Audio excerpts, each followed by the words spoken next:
So, tonight we celebrate the birthday of Mortimer Davenport. And as befitting the occasion, you have been invited over for dinner and drinks and civilized entertainment at what was once the Davenport family home, which is now in the possession of Mortimer's sister's husband, and is the home of his sister and her family. It is the Lady Catherine Ward and her husband, Lord Henry Ward. So this is an evening in fine society, of which all of you are accustomed to, and will definitely not be out of place at all. Fine gentlemen that you are. So, invites have gone out to the society and a few other associates of Mortimer's. Well, a couple. He's not exactly a man of many friends, I don't think.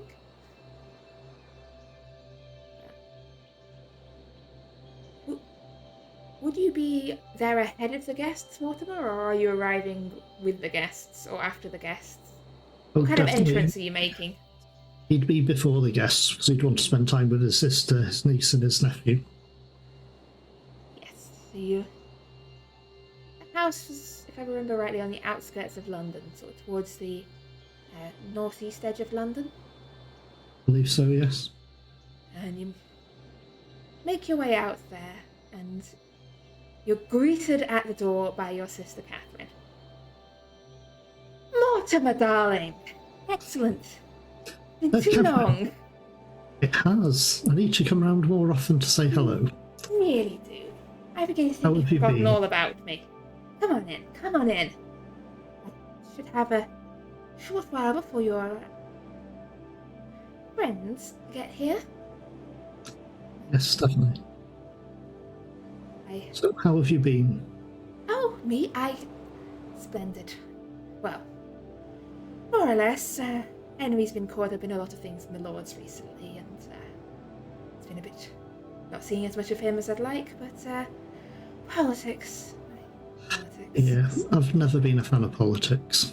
No, not something I've ever bothered myself with, really, but it's all he seems to talk about these days, and what with Gladstone stepping down and all that nonsense. But you don't want to hear all about that. No, I don't. No.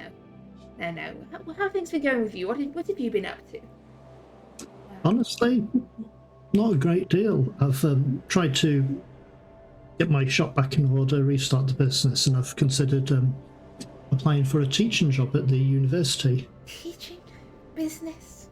Medicine. I propose to run a bookshop and teach medicine. I haven't decided yet. I might not be able to. So I may have to have one drop to a side. Yes. But we'll see how it goes. And again, I could always return to the old business. You think you're getting a little old for that and this young man's game, surely? You gave me all that nonsense about that necklace I got for Cousin Archie, and now you're... Pick it back up again. That necklace was a strange one. Do you still have it? I believe Archie had it, didn't he? Thought you took it... I don't know. Mortimer hasn't told anyone that he's got the necklace. Okay. He nicked it as the house was burning down and kept it to himself. I must have been mistaken. I thought... Never mind. I thought someone said you had it. No, I had inquired about Archie's belongings because there was someone dealing with it, and that necklace was missing. It wasn't accounted for. So I don't know what's happened with that. But I can't see it. I believe it's still probably in London. Oh, well. Yes, well... That was all years ago. Anyway, come take a seat.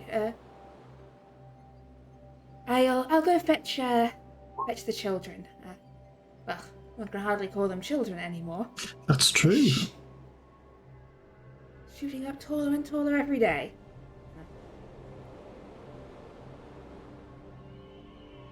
David, Lucy, your uncle's here. And she calls down Mortimer's niece and nephew. So at this point, they're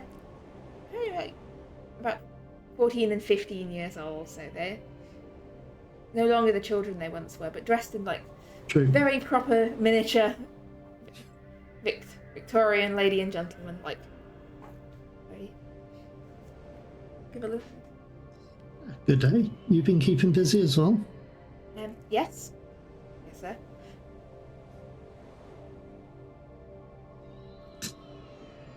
So, how have you been, or what have you been up to? Well, I'm back for the school holidays. And then Henry goes into explaining what I'd like to think probably Eton or one of the other, Eton or Harrow. Oh, yeah. Yes, he's back home from boarding school, but yes, he would be spending most of his time away, learning the proper ways of Victorian schooling. Lucy probably has a governess.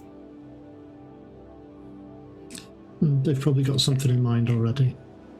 But yeah, as Mortimer is catching up with his family, we pop on over to the rest of the society, because I believe there's some unfinished business I need to sort with Augustus, who was injured in our last outing. So, Augustus, how have you been spending the last 3 weeks? Or the first of the last 3 weeks? Were you going about your business, or were you laid up in bed with your injury? So, I delegated all of my protection work to my subordinates and just waited for them to bring me reports. And mostly rested. Okay. Give me a con roll, please. Oh, you already did. That is a success. So you can untick the major wound. And you can roll me 1d3, I believe. Do we do like the d6 and then I believe it's a d3 for the first one. Oh, I'm sorry. I'm used to doing like a 1 on a d6, a 1 and a 2 is a 1, a 3 and a 4 is a 2, and a 5 and a 6 is... You could do that. Okay. Yeah, Roll20 has the ability to roll dice that do not exist. I should do better. My apologies. No, that is... I forget we are tied to the world of, dimensions and geometry. This is a proper... The D3 is a proper, Cthulhu die, because it cannot exist, and yet it crops up so many times in Call of Cthulhu as roll 1d3. Which... Yeah. Bring out your non-Euclidean dice. Action. So then you get another d3 for each of the subsequent weeks, and see if that brings you up to full or near full. Yeah, Mortimer been healing up, recovering from... Not Mortimer, Augustus. I apologise deeply for confusing the two of you. Have you been up to anything else in the last couple of weeks? He has been, unfortunately, working on his etiquette and hating every last second of it. But he's working on his etiquette. He's even reading manuals. He's doing his best to not make James want to, pull out all of his hair. He's really working and trying. He's bought the proper clothes, gone to a tailor. So tonight will be a proper test of the outcome. Yes. Okay. So, are you the kind of person to arrive late, early, or on time for an invitation? He would be early. He'd be 5 minutes early, and then sputter around, and then walk up and only be 2 minutes early, type of deal. Okay. So are either Johann or D'Angelo early turning up people? Johan will be turning up the exact moment specified. And D'Angelo? Same for D'Angelo. Okay, so Same for Augustus will be the first to arrive at... Forgive me, I cannot remember the name of the estate. Can you? At the estate. Yes, I can't remember what it was. I'm sure I wrote it down somewhere. But... Oh, so did I. I didn't write down where that somewhere was. So Augustus, you're coming up, you see there's probably a big Blackstone gravel Estate, drive. I think it was. Pardon? Blackstone Estate or something Blackstone like Estate. So a big gravel drive, a set of gates. You take the society carriage here, or? Yeah, I believe that would be the most logical thing for him to do. Okay. So yeah, carriage. Bo pulls up the carriage at the front of the house, outside this big edifice. It's a grand, not quite a country estate. We're not quite in the country, but it's still big and impressive. And a very stiff-backed butler or footman will offer to take your coat and lead you inside. Good evening, sir. Thank you. Thank you for taking my coat. I believe Lady Catherine and her brother are just through in the drawing room. Shall I show you through? Splendid. Yes. Okay. So he leads you through to the drawing room where Mortimer is there with his sister. This very finely dressed woman, sort of everything done to perfection, and a young girl, about 14, who looks like her in miniature, standing there very politely, quietly in the corner, whilst her brother is telling Mortimer all about his triumph in the rugby at the last match.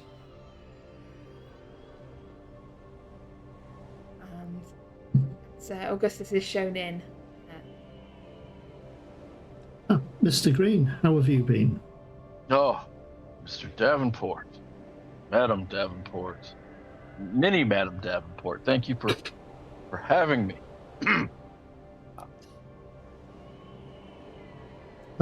May I introduce you to my sister, Lady Catherine Ward, and my nephew here, David Ward, and my niece, Lucy Ward. I am Mr. Augustus Green, a business associate and a friend of Mortimer. Business associate? Are you also a book dealer? No, I provide. Mortimer is such a big success, and he's so humble. He would never tell you this, but he's so successful that he earns so much money and has such valuable books that he sometimes needs to hire a man for protection, such as myself. Yes, book dealing, that notoriously dangerous profession that requires you to hire protection. And Catherine sort of shoots a look over to Mortimer. I see. Well, he is one of the most famous book dealers in his specialty. I'm quite sure he is. My brother never does anything by half. No, he is a wonderful man and a great doctor. I actually also owe my life to him. As you can imagine, sometimes in my profession, a man might be injured or wounded, and he is... Hit in the head by a particularly large and dangerous book, perhaps? Yes, that's right. You know how ornery those books get. And you can see on Augustus's face that he's trying to be polite, but he wants to say a lot of four-letter words right now. Like, that's right. Books definitely cause me harm. Ha ha ha. So, how have you been anyway, Mr. Green? Oh, well, other than that injury to my back, I've been splendid. Glad to see you're healing up well. Oh, yes. When I get fully healed, I will return to my post as your personal body man. Yes. Well, it seems our guests are arriving. And she sort of gives a nod to David and Lucy, who make their polite goodbyes. But, as he's leaving, David goes, "You must come visit after Easter. I'll be back home again in the Easter holidays." I'll try to visit. Definitely, I need to visit more often.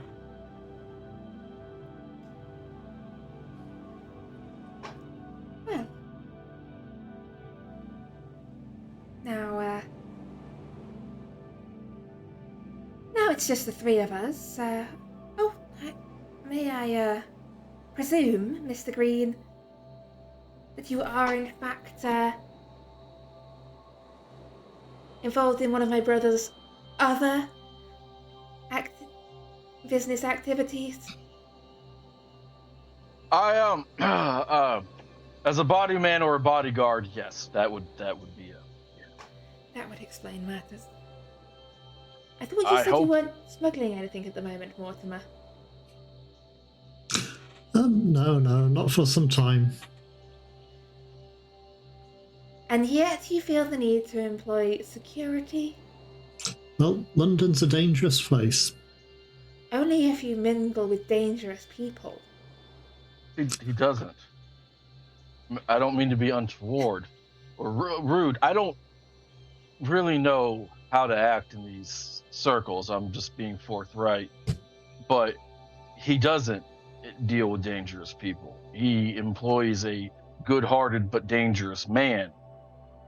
Honest but dangerous man. But surely in the very fact of employing you is dealing with dangerous people, is it not? But, well, see, I try to learn a big word a day. Oh, and I think what we're doing here is semantics. Mr. Green, I am just pulling your leg. It's fine. I understand that my brother has strange associates. I would not have sent an invitation to the society of... I can't remember what the society's called. His bizarre society if I wasn't expecting Esoteric? strange people to appear. Exactly, esoteric. And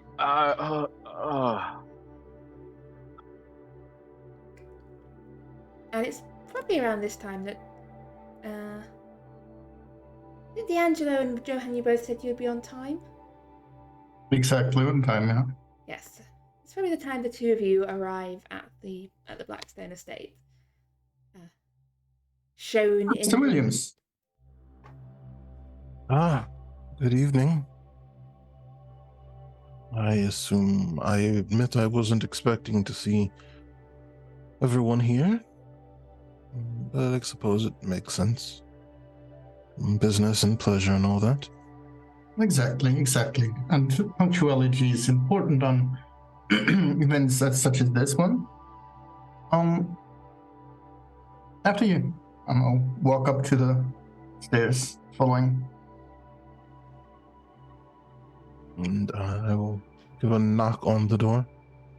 Oh, there's one of those doorbell knocking things. Shown through, ushered inside by the footman, who take your coats and show you through to the drawing room, where you see Augustus, Mortimer, and Lady Catherine. Good evening, Doctor, Lady, Mr. Green. This is interesting. Hope you all are doing well. Your microphone has gone out. Yeah. Oh, we're doing splendidly, thank you. Mr. Green here was just telling me how well my brother's bookshop business is doing. Oh, I would have loved to see that. Good evening, Lady Wood. Good evening. Well, rather quite a curious bunch. I believe we're expecting a couple more guests this evening. I believe so. I didn't know you knew Lady Viola. Yes, I actually met her on the train to Constantinople. We had a good chat. She actually played the piano at one point on the train journey. Oh, that lady. I see. Have unique individuals. Lady Viola Rushley. A friend of a friend. In fact. But, I don't know, Mortimer, did you ever meet Lady Flowers? Pardon? Lady Flowers? No, I assume you don't know her, no. No? Well, Lady Viola is a friend of hers, so...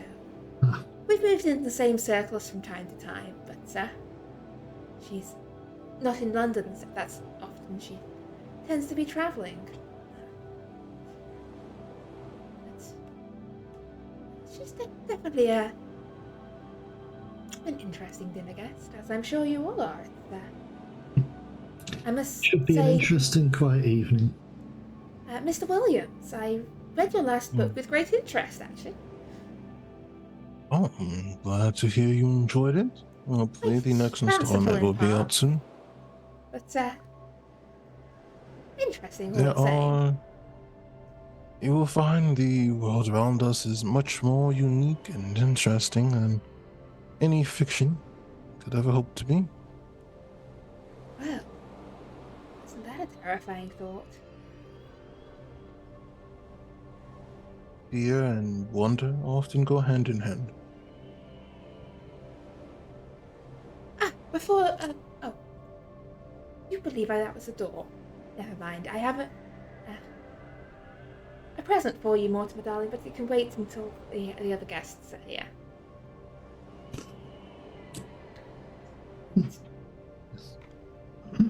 A moment later, the footman shows through a friend of Mortimer's who none of the rest of you have met yet. Mr. Elka here.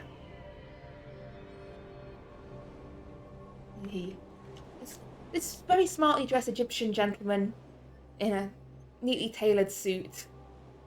He walks over, shakes Mortimer's hand. Davenport. Good evening, Sal. Glad you can make it. Well, I wasn't going to turn down an invitation from a lady like your sister. Honestly, I didn't know you were so well connected. Well, it just happens to be that way. Well. I don't think we've introduced the rest of your friends here. No, I don't believe you've met my friends.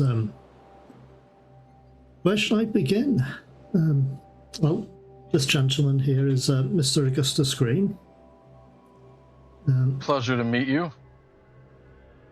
And this is Mr. D'Angelo Williams, and the author. Good evening. It is I. Ah.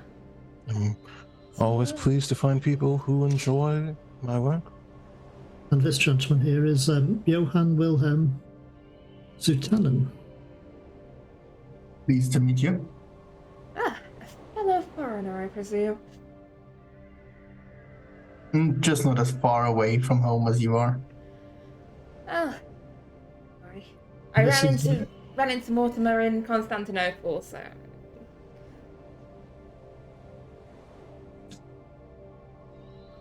It's an interesting city, I must say.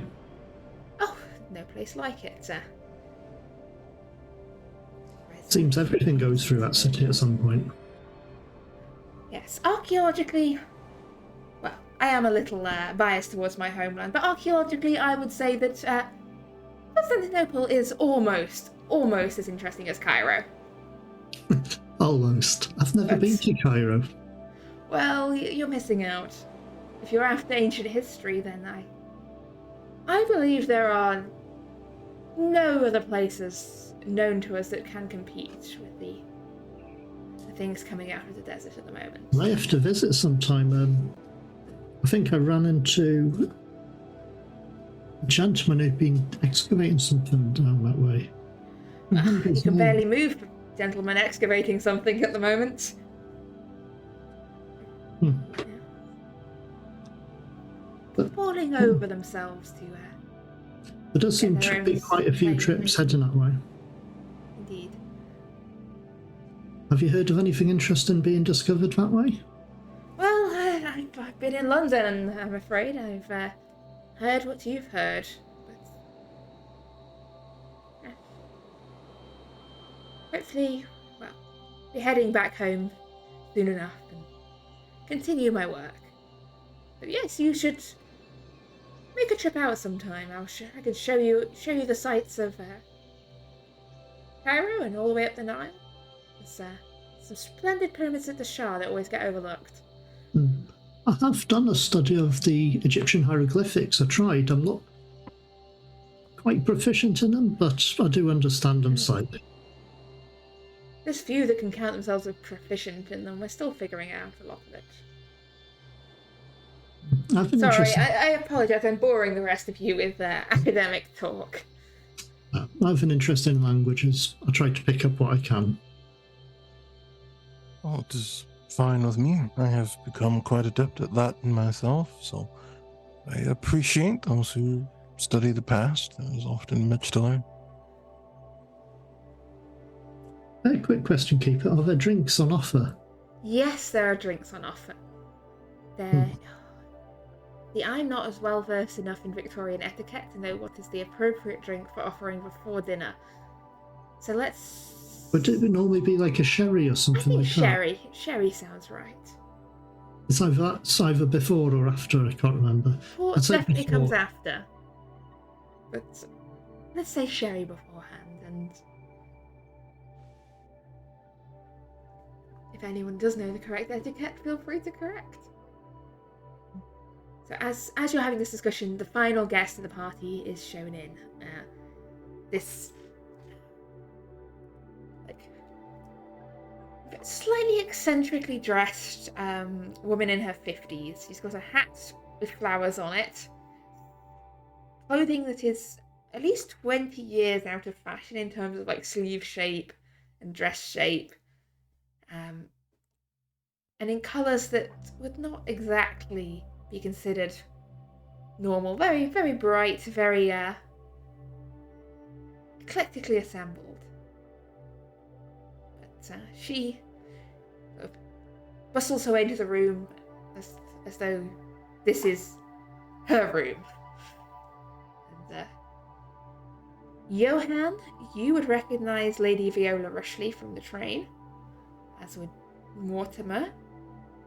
Nobody did know, so you two went on the fateful train journey. Introductions are made. Catherine with her. Lady Rushley, I believe you have already met my brother, and these are his friends. Mr. Williams, who is an author of some most interesting books. Mr. Zutanen, who is We've already met. Oh. We've been on the same train. Saves me introductions. And Mr. Green, an associate of my brother's. He's very quiet at the moment. Well, I think our company is all assembled. Mortimer, darling, would you like your gift before dinner or after dinner? Ooh, what would you recommend? I was asking you the question.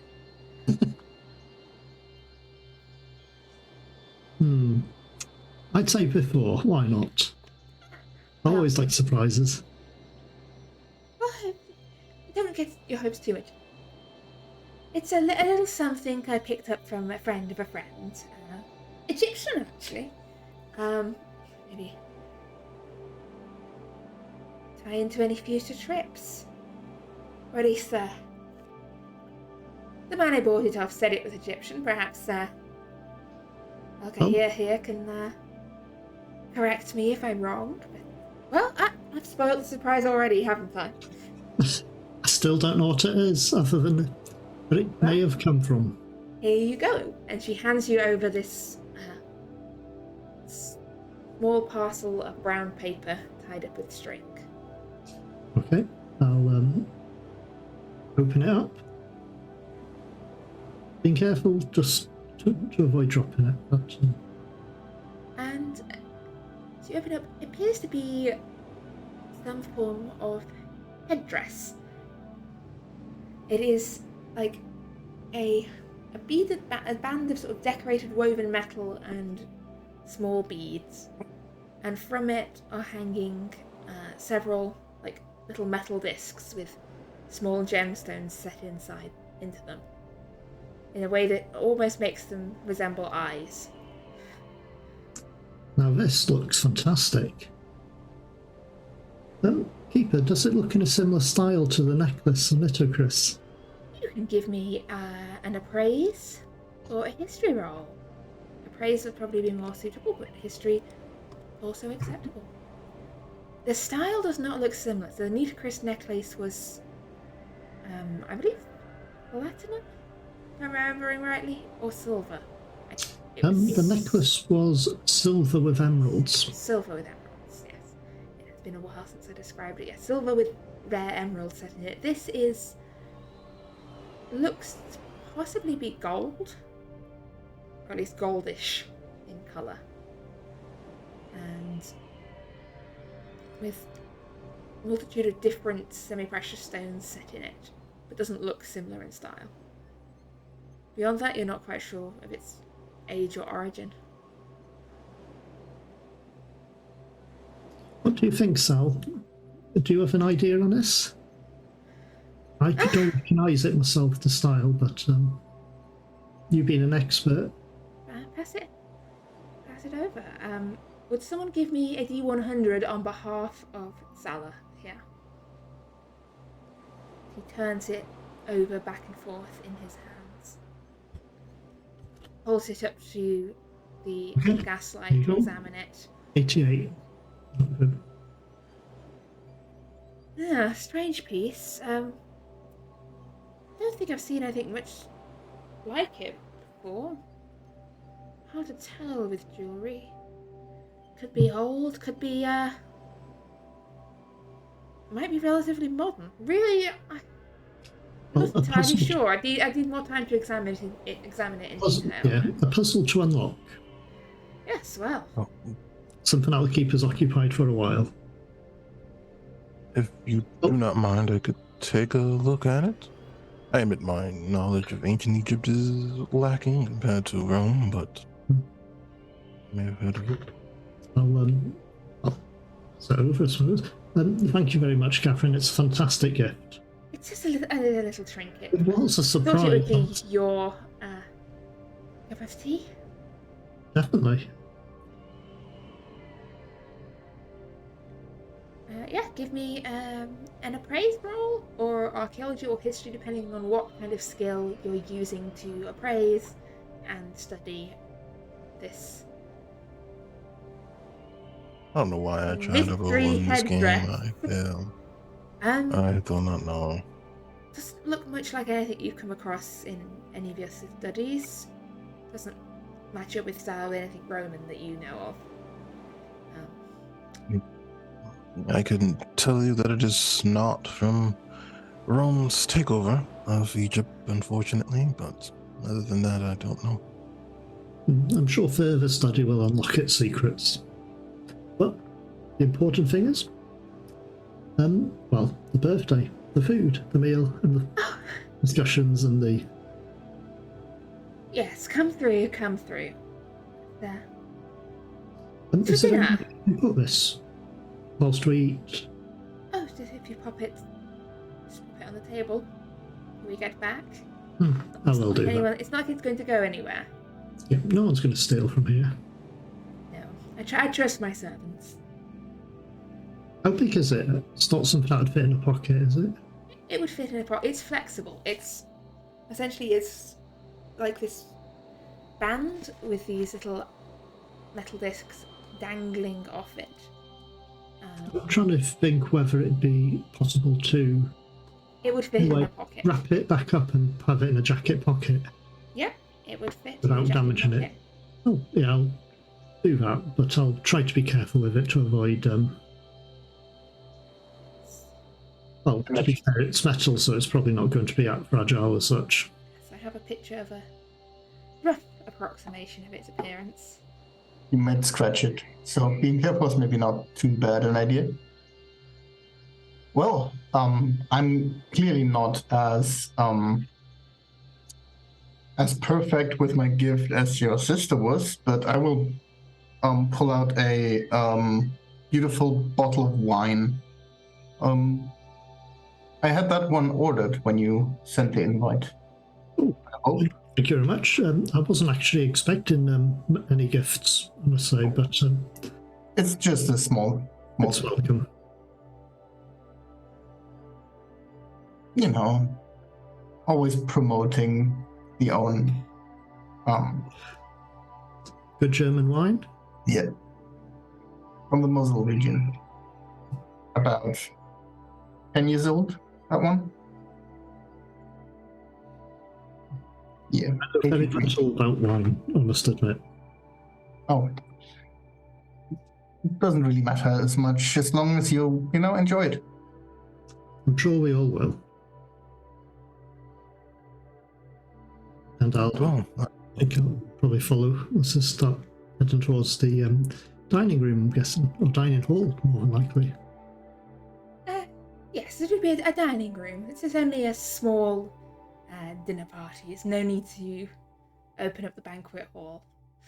But yeah, as she ushers you all through for dinner. Hey, Mortimer. Yes. I did get you a gift, but I won't lie to you. I didn't know how to transport it here safely, so it's back at the society. Oh, it's all good. I'll you can always pass the gift to me next time we meet there. Yeah, I worked really hard at finding it. It's fun. I promise you. I'm sure it will be very interesting.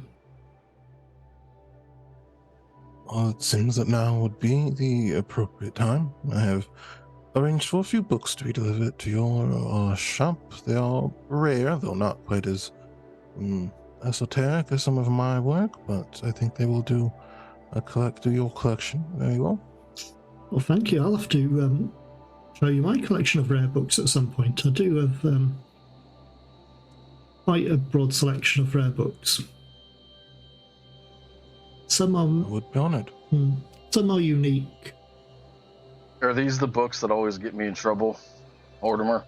No, I only have a couple of those.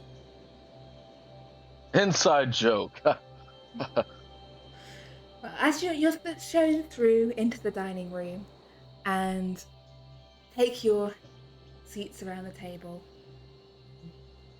Lady Catherine says, I do apologise, this is a very unbalanced dinner party.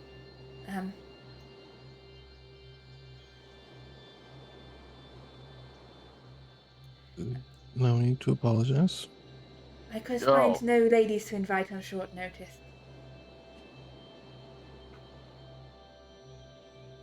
It's never been a problem for me. It's fine. I'm sure. I do hope this lives up to the standards of all the other dinner parties you've been to. I have been to dozens, if not hundreds, and this is as fine a party as I've ever been at. Well, I am relieved to hear that. Besides, they most likely wouldn't stay very long given that Johann is here. He has that effect on most people.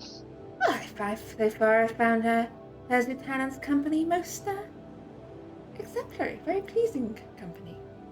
You have the heart of gold. You mustn't lie to the boy, though. I would not even lying as such. There goes that golden heart again.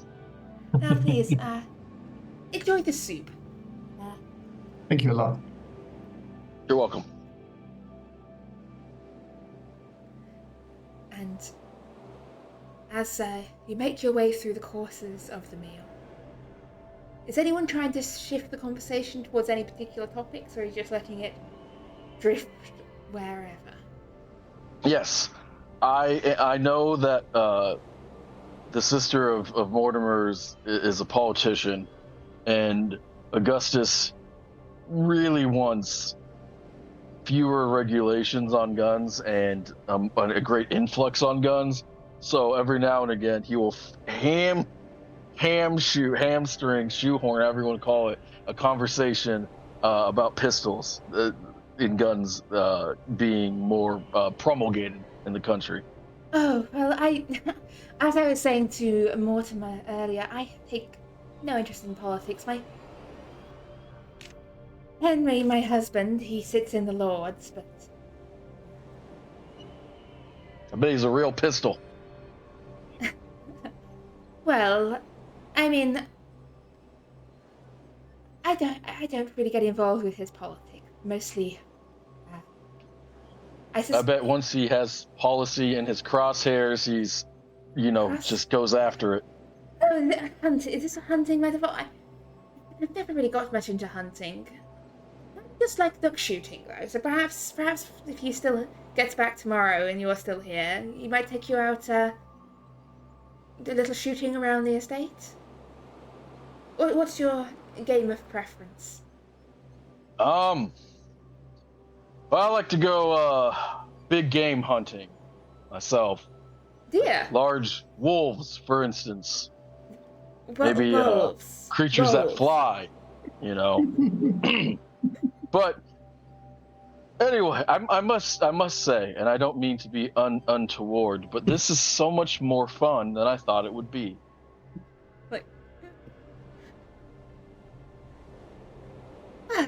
Pleased to hear. As your mention of wolves, Salah sort of leans over. I wasn't aware there were still wolves in the British Isles.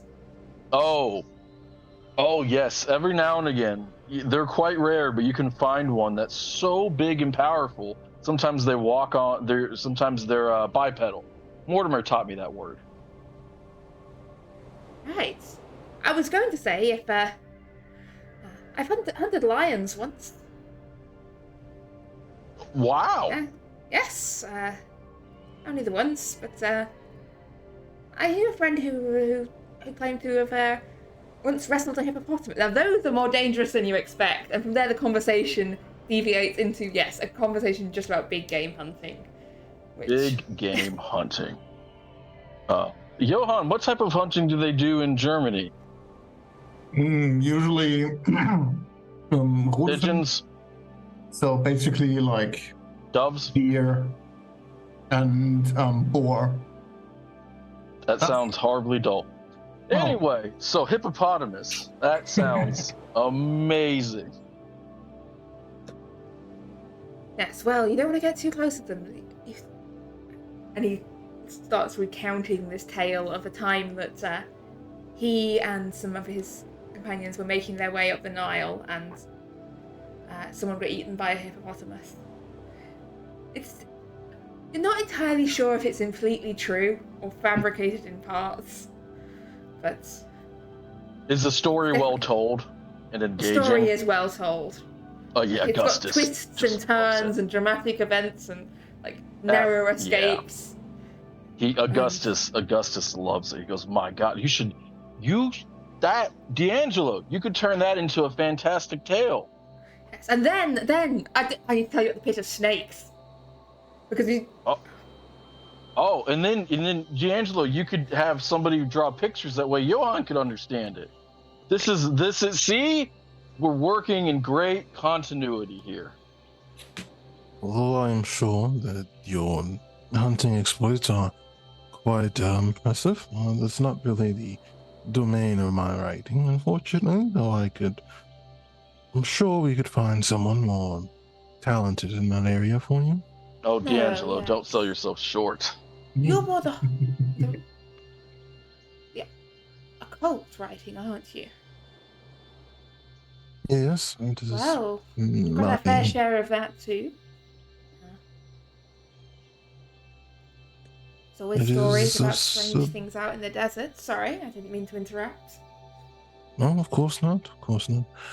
It is always something interesting to discover, both in the present day and in the past. It's always something to learn from. Yeah. You should hear. Well, I'm sure you've all heard the tales of curses, right? No, I'm not. No? Well, as the story goes, is when the old tombs were sealed up, the pyramids and the other tombs out there in the desert, that the priests and the magicians in service of the pharaohs laid curses upon their burial sites. So that if they were ever disturbed, whoever disturbed them would be struck down with madness and horror. And you might dismiss this as pure fantasy, but I have heard tales from credible witnesses, and I've seen things out in the sands that would. I've heard some strange stories as well from Egypt. Something about Crooked Pyramid or Red Pyramid or something. There'd been an art exhibition some time ago. Oh, the red, that's down in Dashur. Yes, there's a red one. It's red.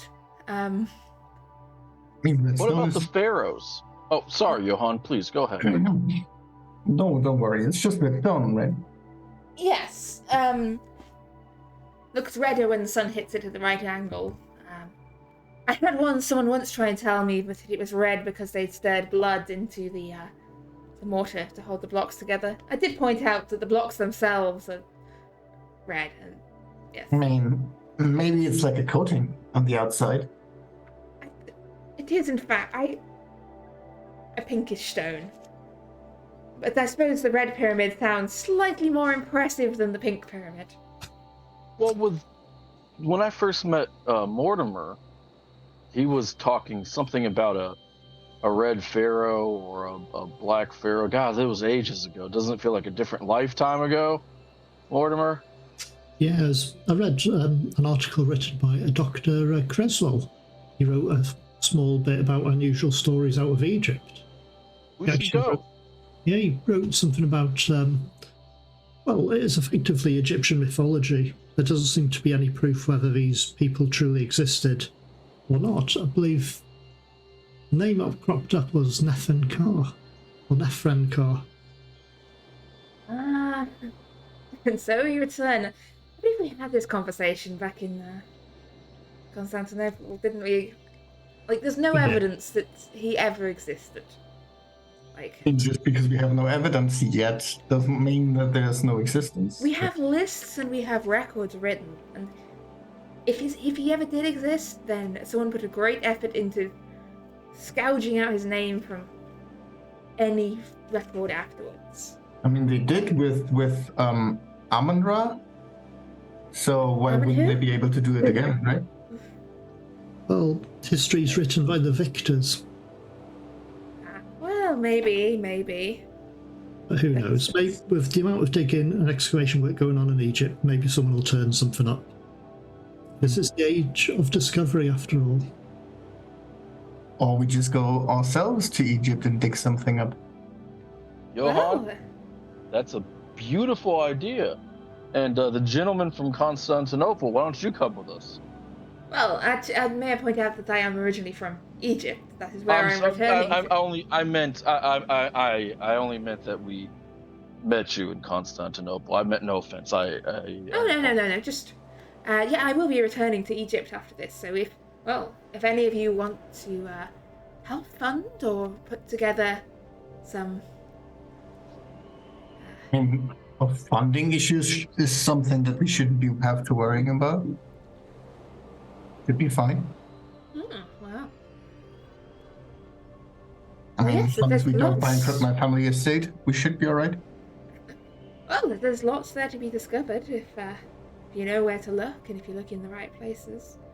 Although, honestly, I would say looking right under the pyramids is... If there was stuff to be found, it's been found. The pyramids... They were robbed long ago. What is really interesting is out there in the desert. There could be entire tombs we have yet to discover. Like, there are many pharaohs recorded who we don't know where they were buried. We don't know what they were buried with. And just imagine to be able to find an untouched and a sealed tomb left as it was. Yeah. That's the dream. And one that hasn't been pillaged would be interesting. Yes. It's a shame that people do that, but to be fair, a fair amount of it has worked its way to the British Museum. Well, fair amount. Oh, it's okay. We just discovered it. That's how that works, right? People can take their stuff and they do stuff with it, but if you then go and you find what they did with it, you discovered it, and then it makes it okay for you to do whatever you want with To be fair, the I stuff think a that good used to deal be if you their stole stuff. off the French. That sounds like a moral quagmire. They stole it from us. The circle goes on and on. It's not theft. It's acquisitioning and reacquisitioning. Mm-hmm. It's a game. It's a fun little game. Wonderful fun. Well, you're winning. Are we? I don't know. I only knew what a pharaoh was as of 4 years ago, so I'm not the one for the score. Oh, well.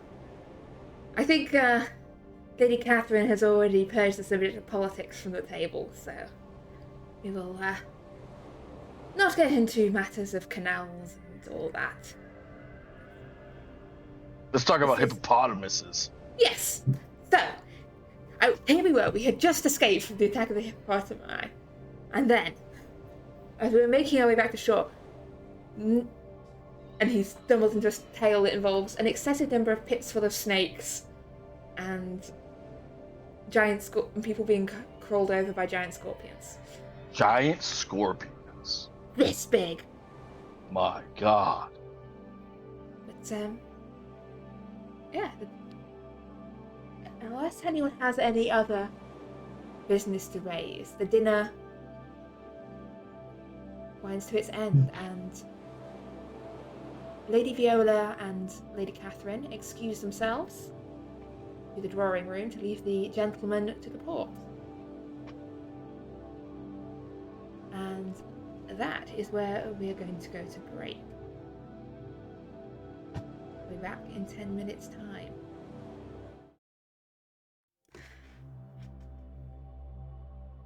So, as the ladies have withdrawn to the drawing room, gentlemen are enjoying a nice glass of port around the dining table. And while his sound is non-functional, Augustus Green has fallen uncharacteristically quiet. If you have anything you wish to say, until you get your mic working, if you put it in chat, I can attempt to voice it in the voice of Augustus Green. Perfect. No promises. Yes, apologies for the technical issues occurring here, but yes, as the port is passed round, Sal turns to Mortimer and goes, "So that thing your sister gave, any chance of a second look at it? Didn't Definitely. only got a brief glance at it earlier." Yeah, definitely. I'll get out my pocket and show it to him. I'll pass it over, actually. Yeah. You Not seen anything like this before. I think I did. I mean, there's It's been for like 20 years ago or something. Somebody dug out gold from Troy. And it's ended up in a German museum somewhere. I've seen it there. That's similar. Interesting similarity. Now that will have the. I mean, it was really young, but so might not be too correct. Yeah. Do you have much expert in antiquities? Do you want to take a look? Can I have another look, or? Yes, if you want to give it another different skill roll. Because previously I tried to do a comparison between the necklace and it, but I'll see if I can. Give me a history or an archaeology roll, yeah. I will lend a hand to Dr. Mortimer. Unfortunately, or any other skill you think that you haven't used yet that you think might glean new information. The only thing I would have thought was appraise again, but no. But you can push your appraise roll. No, something bad will happen. I know it. If you fail, something bad will happen. Yeah, But your roll having said appraise again. That. I'll probably know more. Yeah, don't think I've got a 1% chance of succeeding in archaeology. Yes. No. Yeah, Sal kind of like holds it up to the candlelight, kind of looks over to Augustus for a moment and dismisses him as a likely archaeologist. Curious. Curious indeed.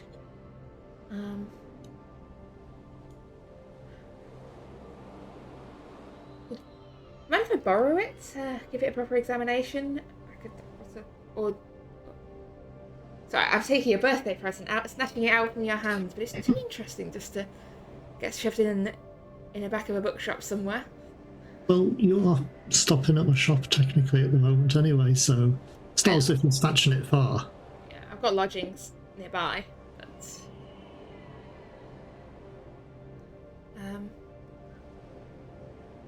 Well, if you don't have any objection, unless anyone else has any clue as to what this might be, I shall attempt a history roll. Sure, why not? Success on history. Hey, success! So as Sal sort of reaches to sort of pull the headdress away, both Mortimer and Johan sort of give it a proper look as the light catches it. And as it glitters off the gemstones, you both realise something. You realise that this doesn't look that old. The style... Johan, the style doesn't match the headdress you saw in Troy. This looks more like more recently made jewellery. You think this might be something from within the last 100 years or so. It looks, just a guess, like perhaps Catherine has been swindled. This is not a genuine antique. Well, I don't think I would point it out. It's been a gift given in the best knowledge, so... Yeah, I think I'll probably keep quiet about it as well. I'd probably look into an opportunity to find out more information on where she got it from. So yeah, are you letting Sal take it away? Why not? I trust him. Okay. So Not Sal like tucks it that. away. It's not like this is a mythos item that we desperately need to take care of, right? So Okay. He tucks it away, and unless anyone else has anything they want to raise or question, then you while away the rest of the evening without incident.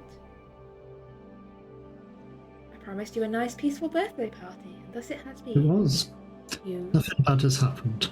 Thought flows, like conversation flows, and eventually it is time to depart for the evening.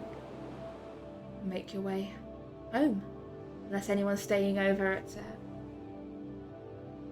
at the estate? Actually, I'm tempted to see if there's any information in the Society's books about that necklace. The necklace or the headdress? Oh, the headdress, sorry. Well, actually, I'd want to check my own books,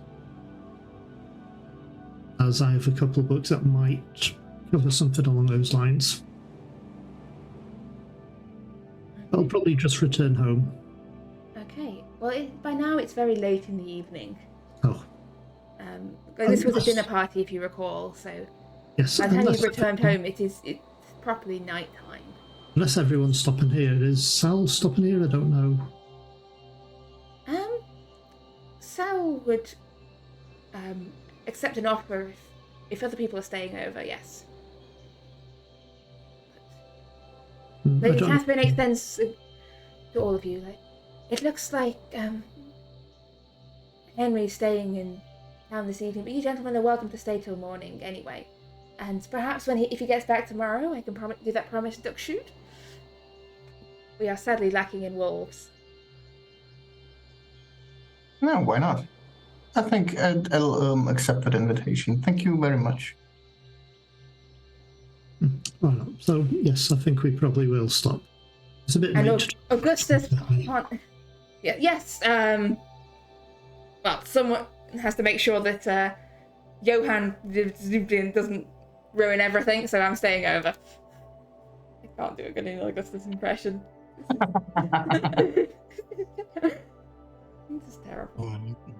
But yes, Augustus. I will be returning to my. I will return to my quarters unless my presence here are needed for something. So D'Angelo is heading home, but everyone else is staying. Was that the conclusion? I think so. Yes. Yes, well. Nice. Split the party. Split the party. Always. Okay, as the party is being split, I'm going to ask you all for a roll. The roll you love to hear when you say split the party. I want you to all give me a power roll,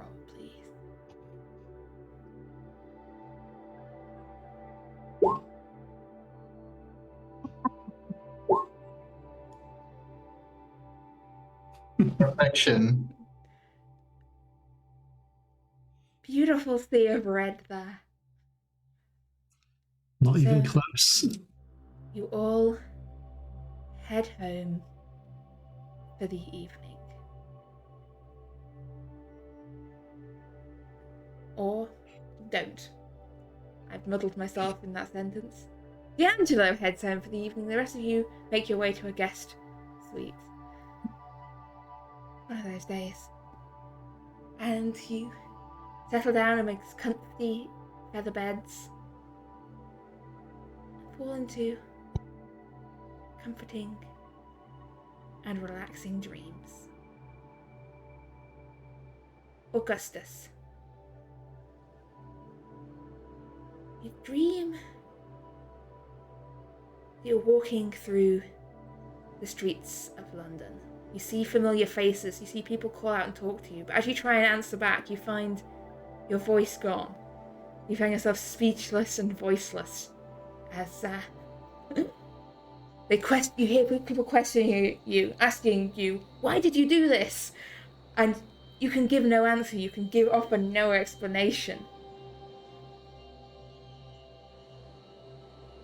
And you see at the end of the street the familiar front door of the Society. The steps leading up to the polished door, and as you reach for the door, it's opened not by James, but by a man you have not seen before. You can't really place his face. It doesn't look familiar. It's hard to really get a handle on his features. They seem to shift and change.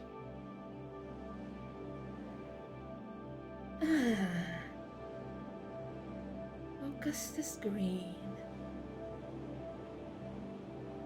Come on in. Take a seat. Make yourself comfortable. Oh, voiceless. How strange. Curious. Not seen that one before. Huh. I suppose that saves me from the chance of interruptions. I do so hate being interrupted.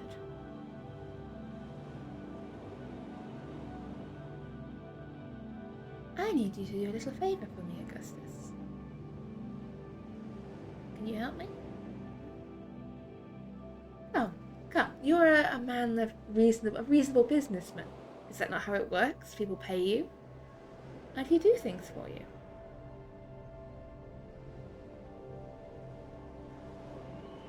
Tomorrow a message will arrive at your home at the Society, and it would really please me if you were to follow up on that for me. Who am I? That's not really relevant. All I can say is I'm a friend of the Society. A friend of you? Maybe. That remains to be seen. I do not think that a fist fight would be beneficial to this situation.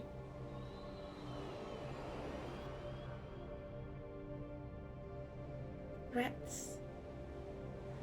Why, I don't think I've been threatened in a dream before. Very well, I'll try someone else. And you wake up with a start, sort of fist in the air. It's the middle of the night. You're alone.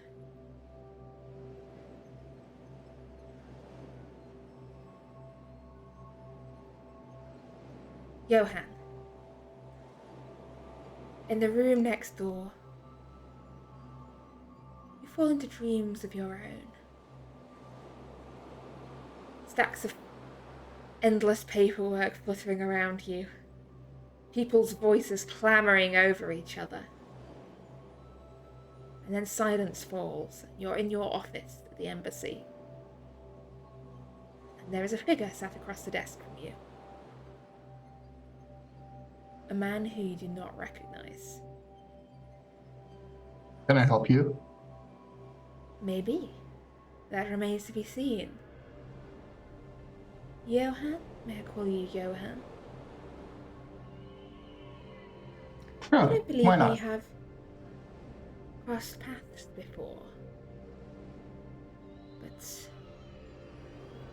I need someone to do me a small favour. And in return, I can offer you whatever it is you wish.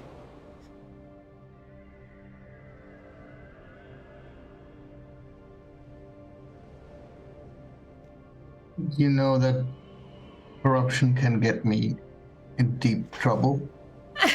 Don't worry. I am not concerned with politics and money, or anything that your superiors would be bothered about. What kind of favor would that be? I need you to find something for me. A certain necklace. And he sort of waves his hand in the air, and you see hovering above his hand this elegant silver necklace hung with dark green emeralds. It was stolen from those who take care of it. Grave robbers. Vile grave robbers. And I would see it return to whom it belongs to. Now, I believe this necklace to be in the possession of a friend of yours. A certain Dr. Davenport.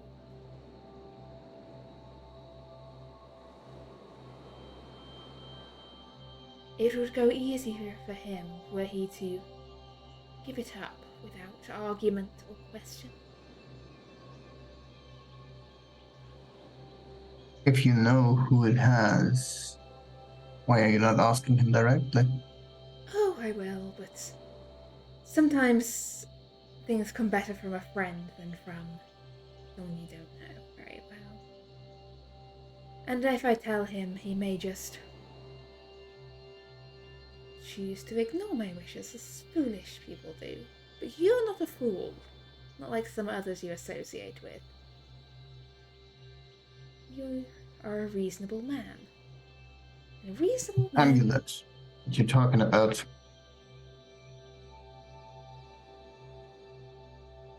What is so special about it? It belongs to someone once very dear to me. It was stolen from her. And I wish to see it returned to her. A noble cause, base per se.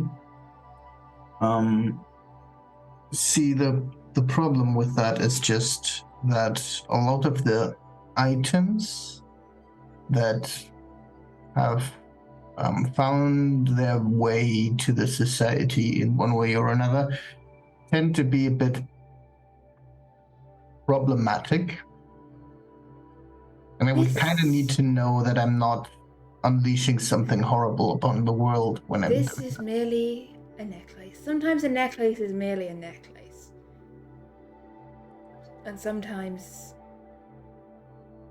the dead should not be stolen from.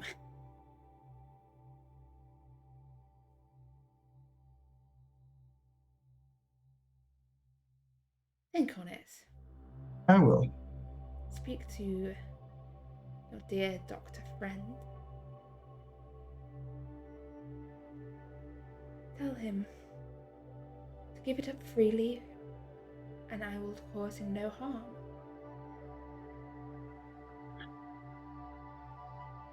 Is that a threat? No, this next part is the threat.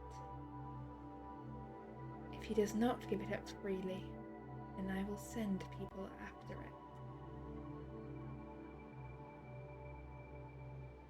it. I see.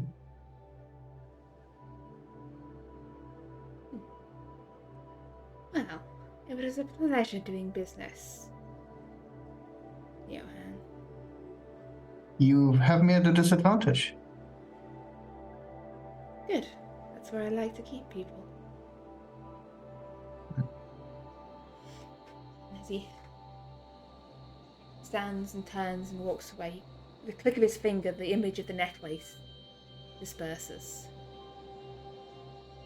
And the dream of your office melts away around you.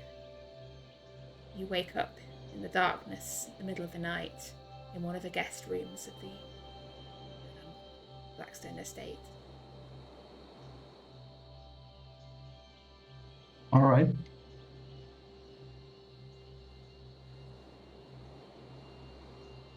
I think I would start getting up and then walk around in the room a little and think about this has a day or two. It's got some time. Oh, and then I'll go back to bed. Okay.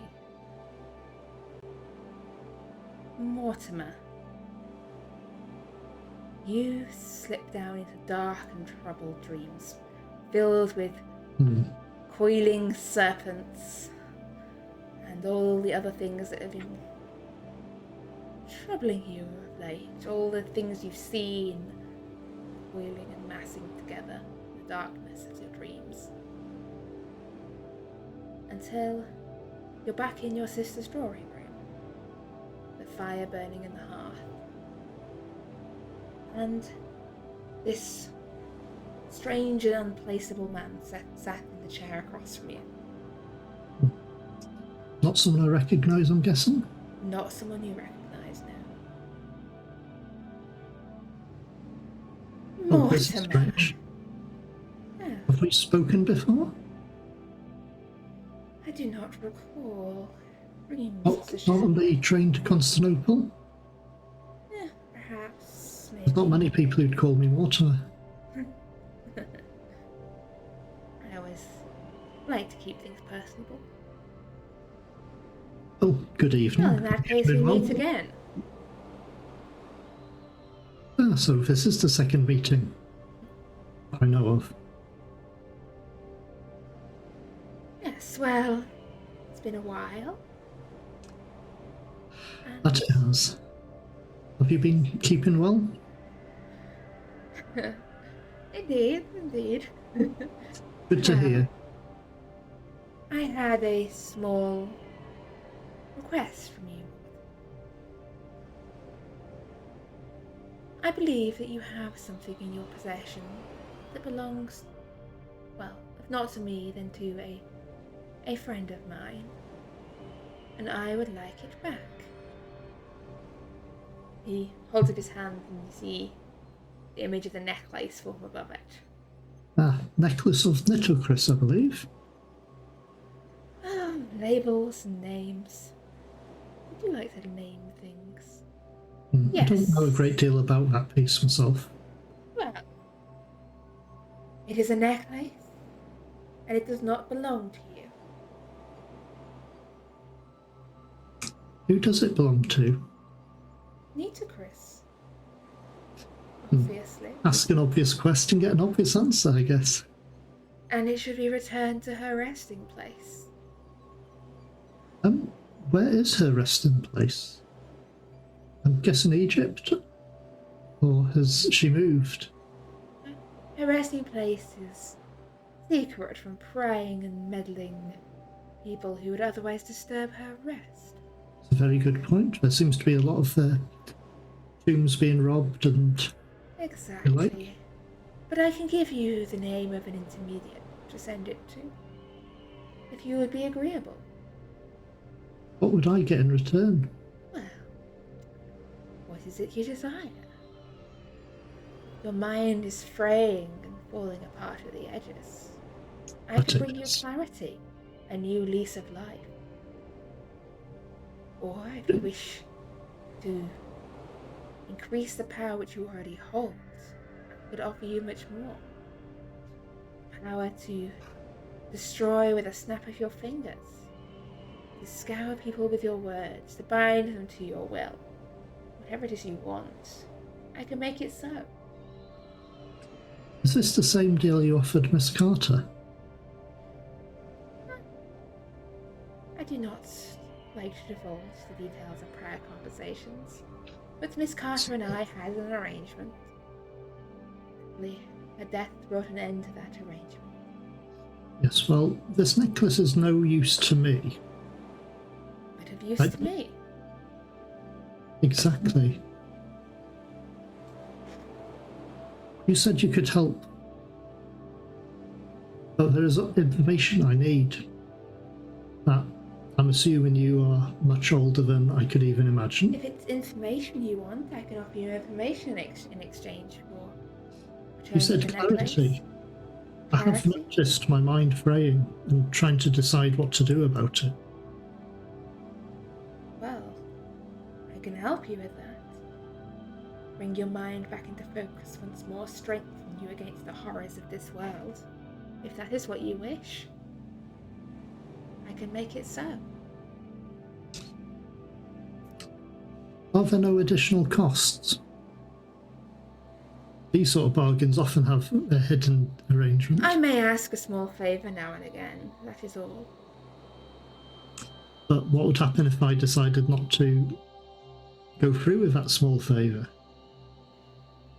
Then you would earn my displeasure. But I am interested in getting rid of this necklace.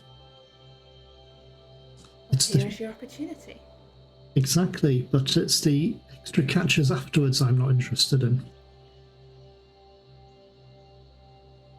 Well, if you ask for very little and return the necklace, then we can be done.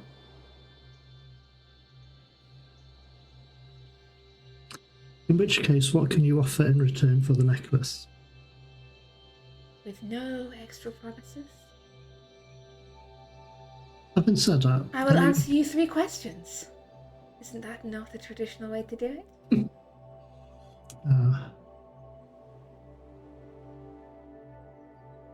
It wasn't that sort of information I was interested in, but I think clarity is the most important thing for me at the moment. That will come With a price. with a price. How much is your sanity worth to you? How much is a wall against the madness worth? Now that is the question. The sort of knowledge I was interested in relates to a number of dangerous items the society has. But the society has limited knowledge on how to destroy said items. Is there a way to... The information I was interested in would be a way to harness the power of the items to destroy the items and make them inert. To destroy? How wasteful. Well, to redirect the power elsewhere. Is this... That is something that's Is possible. this what you wish for in the exchange? Is this your... Is this your wish? I can give you that information, and so long as you return the necklace, no further harm shall come to you. Tell me. That will be our arrangement. Is that satisfactory? I'm caught very... I'm torn between 2 choices. I think it would be a very bad idea for myself to lose my mind with what I already know.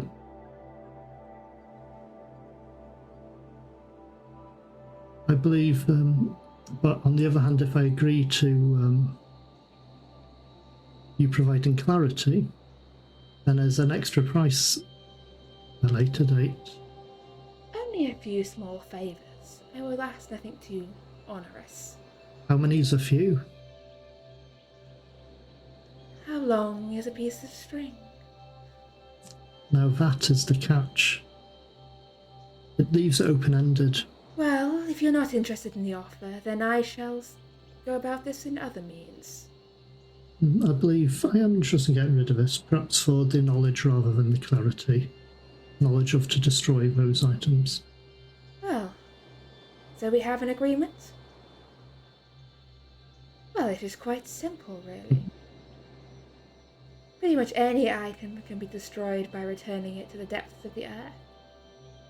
Throw it into the fire at the heart of this world. Or there are beasts out there, creatures that can devour anything, destroy anything. Offer it up to them. I was thinking of a way to drop gone. the power from the item so it's not wasted. To a more useful.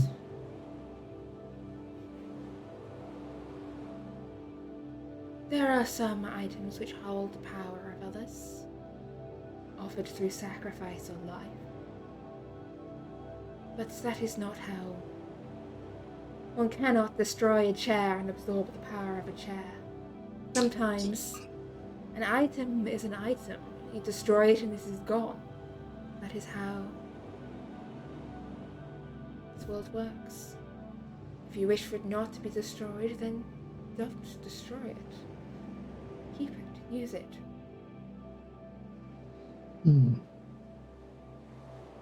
Well, a letter will arrive to your shop with an address for you. Send the necklace there.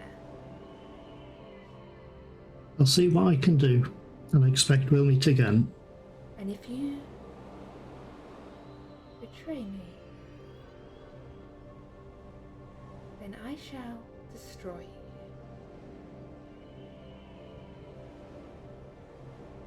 And with that you wake. That was an interesting dream. And we come, last but not least, to the dreams of D'Angelo. Oh, you didn't think you were getting away with this lightly by going home? D'Angelo, you find yourself walking down a familiar staircase.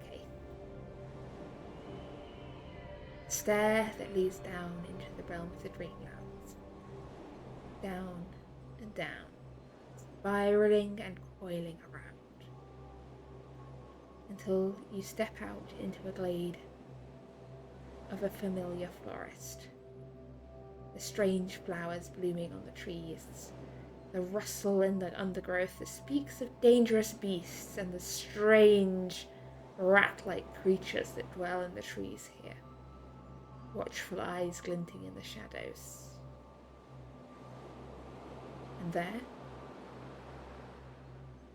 sitting in what appears to be a rocking chair, with a ball of wool by her feet, is Maddie Carter.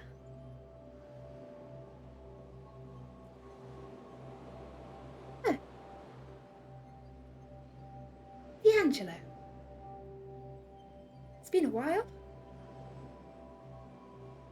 It has. How are things in the waking world? They are as they always are. It is distasteful to take someone else's form. Fine. And Maddie's form shifts and changes into that of another woman, dressed in a white linen dress, girdled with gold, and a necklace of silver and emeralds around her throat. Is this more pleasing for you? For now. Very well, shall we continue? We must.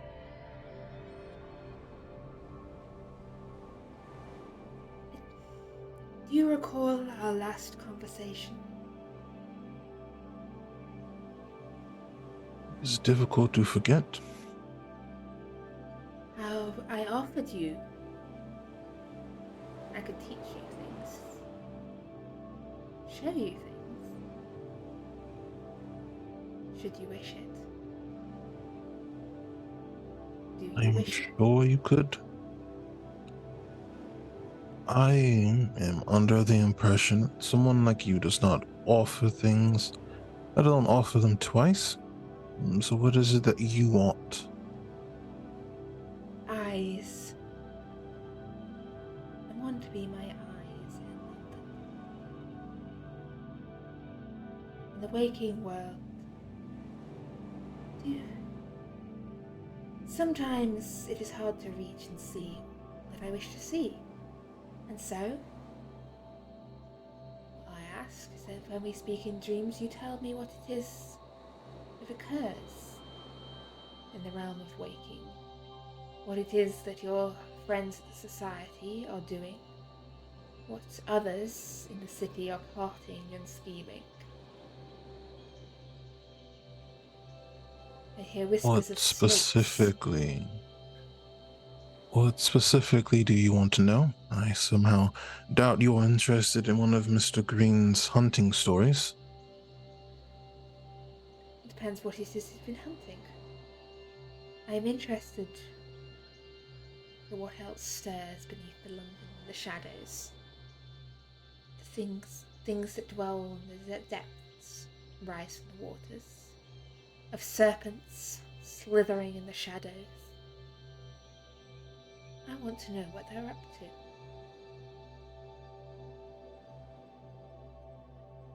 Why? Because I cannot afford to have them interfering where I do not wish them to interfere. And what are you doing that cannot be interfered with? For the time being, nothing. Almost all those that I could count upon have been shot or set on fire. It becomes most tiresome after a while. But I merely wish to keep watch over a city that I have had an interest in for a good while. I will share what I decide to share. Very well, and I hope that over time you can come to trust me. At least a little. It is hard to receive trust when you are clearly manipulating me, or at least trying to. Perhaps I am. Perhaps I am ill-versed in human conversation. But Yet you continue to do so. I do. Some things are worth trying again and again. And to do so sometimes seems to be the pursuit of a madman. I see. Very well. Good night, Mr. Williams. Hopefully we do not need to see each other again. Oh, well, if our arrangement is to work, then we would indeed have to meet again. I hope I do not learn anything of note for you. No, but look, you have stepped into the borders of the dreamland here. Should you ever wish to go further, I could be a guide to you. There are splendors here beyond anything you have seen. I have already seen many things that I've never considered actually seeing. And I somehow doubt you would be the person that I would find myself trusting in such a arcane place. Well, mayhaps. I will give you one piece of advice should you stumble here again. Follow the cat.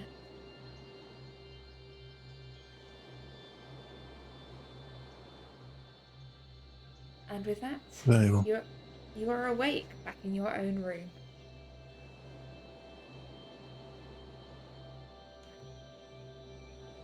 I will quickly jot things down in a note. I will quickly jot things down in the journal.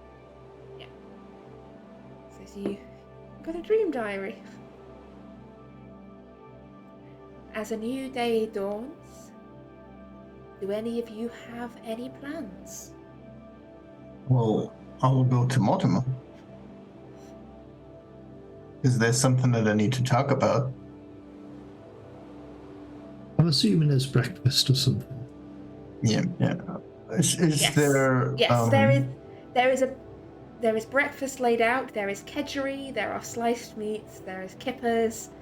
There's everything else you'd find at a respectable Victorian breakfast. You would find Augustus Green down there already stuffing his face. I have no idea how long this microphone is going to keep working for, so I'm gonna Say take everything.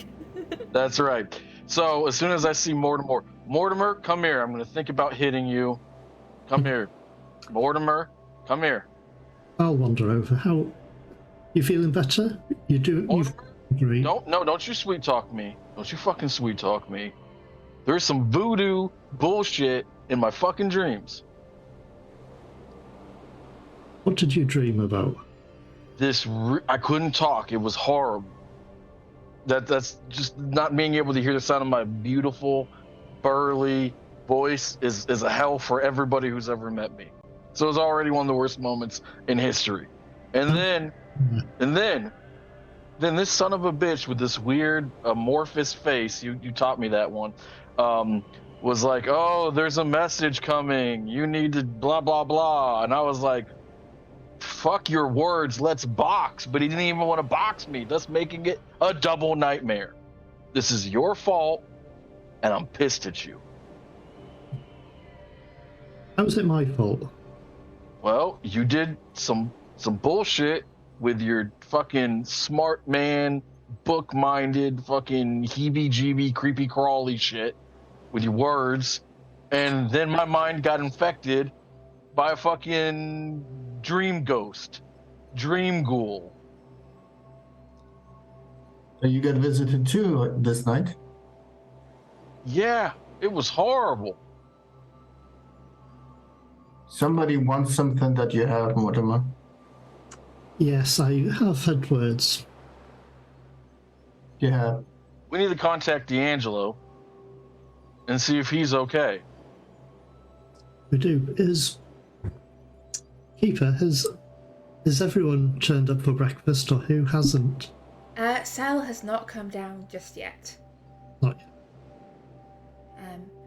As we're having a conversation, you hear a loud voice echoing from the other room. Ah, stuff and nonsense. So where's breakfast, dear?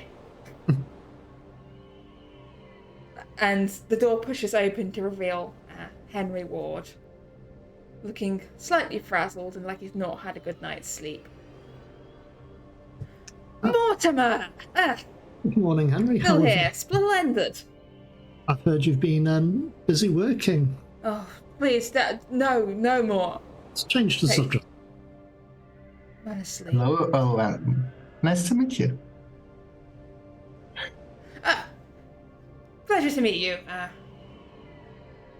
On private. Henry Ward. Yeah. I believe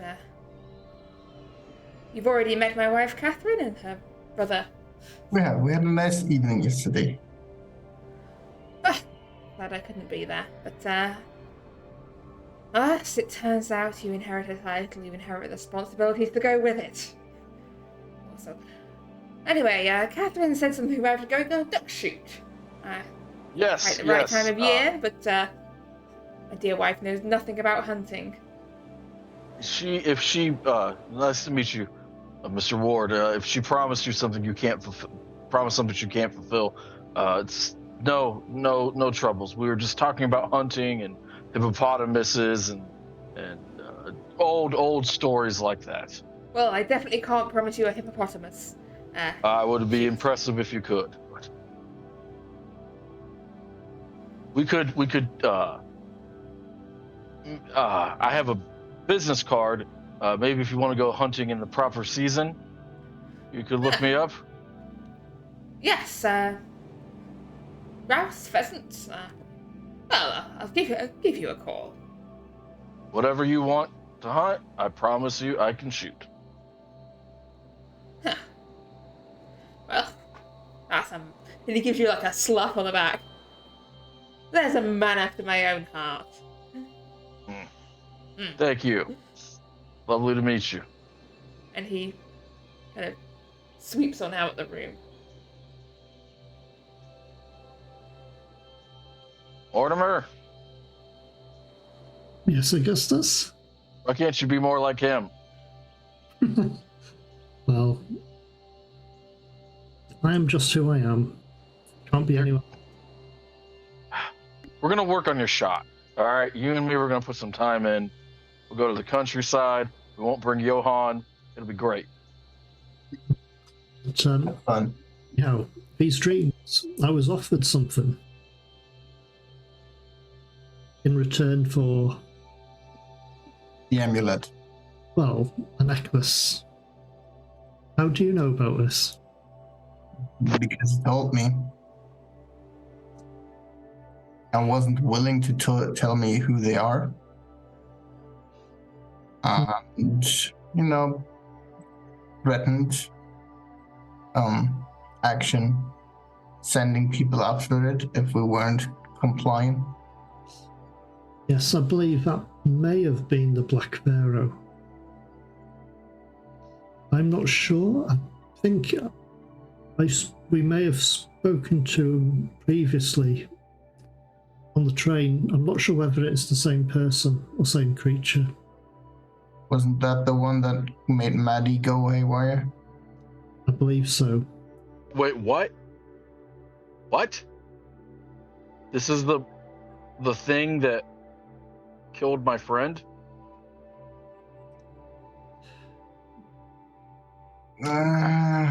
I'm not sure. Well, this person offered me a deal. All right, no, we're not sitting here. This is what we're gonna do. We're getting in the fucking carriage. We're gonna go grab D'Angelo. We're gonna talk about this on the fucking way. To find out about how D'Angelo's doing, but I'm also curious about my friend Sal. See how he is this morning. He's not come down yet. One moment, I got you. Stop! I unleash a bellowing yell as only Augustus can do. If he's alive, he'll respond. One of the footmen appears. Mr. Elka here left early this morning. Was he fine? Before breakfast. He said he needed to go and do some research. He told me to pass along to you that he needed to visit a friend of his, show them something, and that he would meet you mid-morning at that place on Grosvenor Square you keep talking about. Esoteric Society? That was literally what he said. I understand. It's just a magical place filled with big, powerful, amazing men like me and lesser people like me. Anyway, I grab Johann, I grab Mortimer. Tired of your shit. Tired of your shit. Let's go. Fine. I think we'll make our exit now to find D'Angelo more than likely. Yes. All right. I throw them, I throw them, as if I, not quite literally, into the carriage that I took. And I just go, D'Angelo, and hoping that the driver knows what that means. Is this your own carriage with Bo? Yeah, it's the one that in which case, yes. Bo, I think by now knows where D'Angelo lives. And I brought Bo some breakfast, because you know how Augustus is always stashing food. Thanks, mate. Yeah. So, D'Angelo, you've woken up. It's a quiet March morning. Are you going about your normal morning routine or doing anything in particular this morning? He has collected his things, he has his personal journal, and he has found a messenger person to go and to quickly go to the nearest library or whatever hall of knowledge to find any information on serpents in the sewers. Okay, give me a library use roll on their behalf. As you're... I had a hard success. Hey, okay. I will let you know later on. You found out. Yeah, as just after your messenger has left, you hear the sound of a carriage pulling up outside. Followed, I suspect, shortly after by the sound of a voice. D'Angelo! D'Angelo! Is there anyone nearby me as I get out of the carriage? Like, are they in my way? Yes, there is a newspaper boy just going to put... Be gone, lad! I get to the door. D'Angelo! I'm beating the shit out of his door. I will open the door. Mr. I grab D'Angelo. Are you okay? Did you have one of those stupid dreams? Please release me. There are plenty of opportunities for us to discuss things. How tall is D'Angelo? What did I put? 6 something? 6? It's like 6'4". Okay, all right. Solidly built. Very kind of thin. Almost emaciated. Almost very sickly. Breakfast. You need it. I have already obtained coffee and the like. You want me to come in? No, to the carriage. We're going to the Esoteric Society. Sure. When we get pile to into the carriage, you see Mortimer and Johann already inside the carriage. Now, Get in carefully, because Johan's in there, and he's cursed when it comes to carriages. I will spend extra time to get into the carriage securely. Thank you, D'Angelo. Good morning. You're a man of culture and wisdom. Unlike Mortimer, whose fault this is entirely. Good morning. D'Angelo, does he step into the carriage? Yes. D'Angelo, you haven't had any of those strange dreams, have you? Like the rest of us have had? I did. Although I'm starting to believe they weren't the same as what you all experienced. It's probably best to discuss the dreams at this society, but I think there's a few strange things going on. It always seemed to be when I am returned to London. It's a cursed place. You can make your way over to the society either quickly or slowly, depending on how much of this conversation you want to have in the carriage versus the library. That's true. Half, I'd say. The moment we are there, we just take it over. So this thing wanted that amulet for a reason, I assume. I mean, it might really just be like it belongs in that grave, and that's where it's supposed to be, and I'm gonna get it back, right? Or it might be some sort of powerful amulet that we really shouldn't give to an even more powerful creature. Well, oh shit! Sorry. What amulet? Yeah, necklace. I'm sorry. Yes, a silver and emerald necklace of Nitocris, I believe it's called.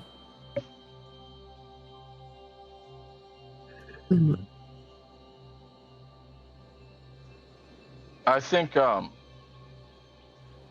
D'Angelo said that he thinks that we all had different dreams, but it sounds like we had different dreams from the same person.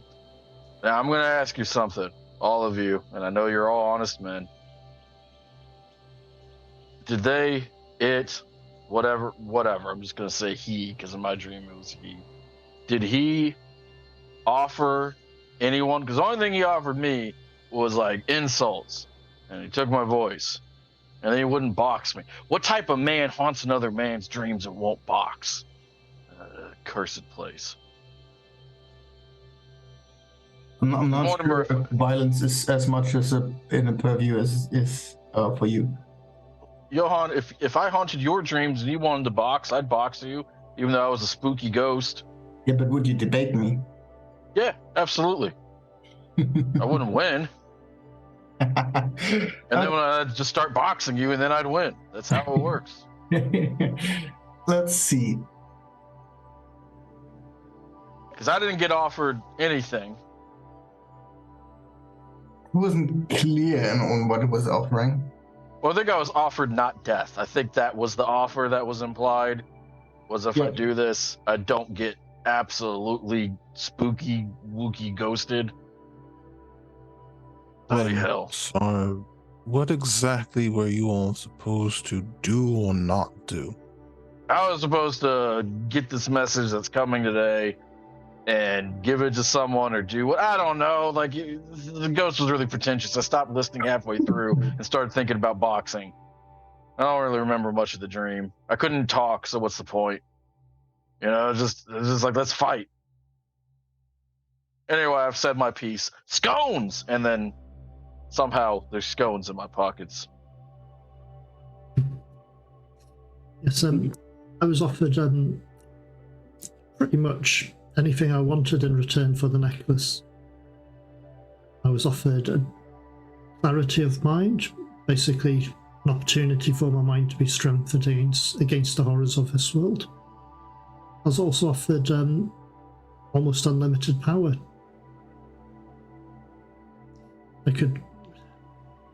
But the problem was, this deal came with a catch. There were future favours. If I accepted the offer of returning the necklace to Nitocris, then my mind would be reinforced as such, but I'd have to do favours at a later date, and I asked the question, how many favours? But by the sound of it, it was open-ended, as in, it's until they decide there's enough. Oh, you can't do that. See, it's crazy how the spirit world and the real world has commonalities. When I was a wee lad, there'd be these gentlemen who would want you to take their money and pay you really well for small crimes or whatever, but you would always be on the hook for them. This is the exact same thing. Now, somewhere in this conversation, Maddie was brought up, like within the context of, oh, is this the thing that got Maddie? So did Maddie make a deal with this thing and then it backfired? Is that what I am to understand? I don't know. I believe Maddie had spoken with this before. Maddie had mentioned that they had been offered a deal, but I do not know. I'm assuming Maddie refused the deal. I mean, Probably not. No, she didn't. she had that. Remember when she suddenly was a lot more put together than she had been before? What? She might have taken it. That's a very good point. I'll take it. This is what we do. I'll take it. Anyhow, I'd decided not to accept the deal that involved extra favours at a later date. Wise. D'Angelo, I didn't like the idea of being on a hook. what do you think about this, D'Angelo? And that's not a bad idea, Davenport. I do not believe we spoke to the same person. The person I spoke with took Miss Carter's form. We shared a few thoughts with one another, and they want me to discover what the servant business beneath the city is about.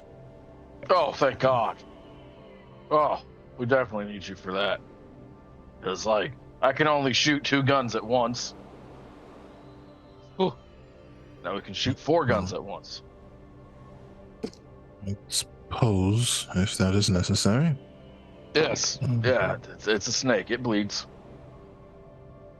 Oh, this stuff. How do you all keep track of this? You don't? I believe, yes, we don't. We'd start to lose our minds. Mortimer. Johann. D'Angelo. I would offer to keep you safe at all times, except I've made that offer twice and I'm 0 for 2. Schoolboard's not with your boy. But I will do my best to assist you all in not dying or losing your mind.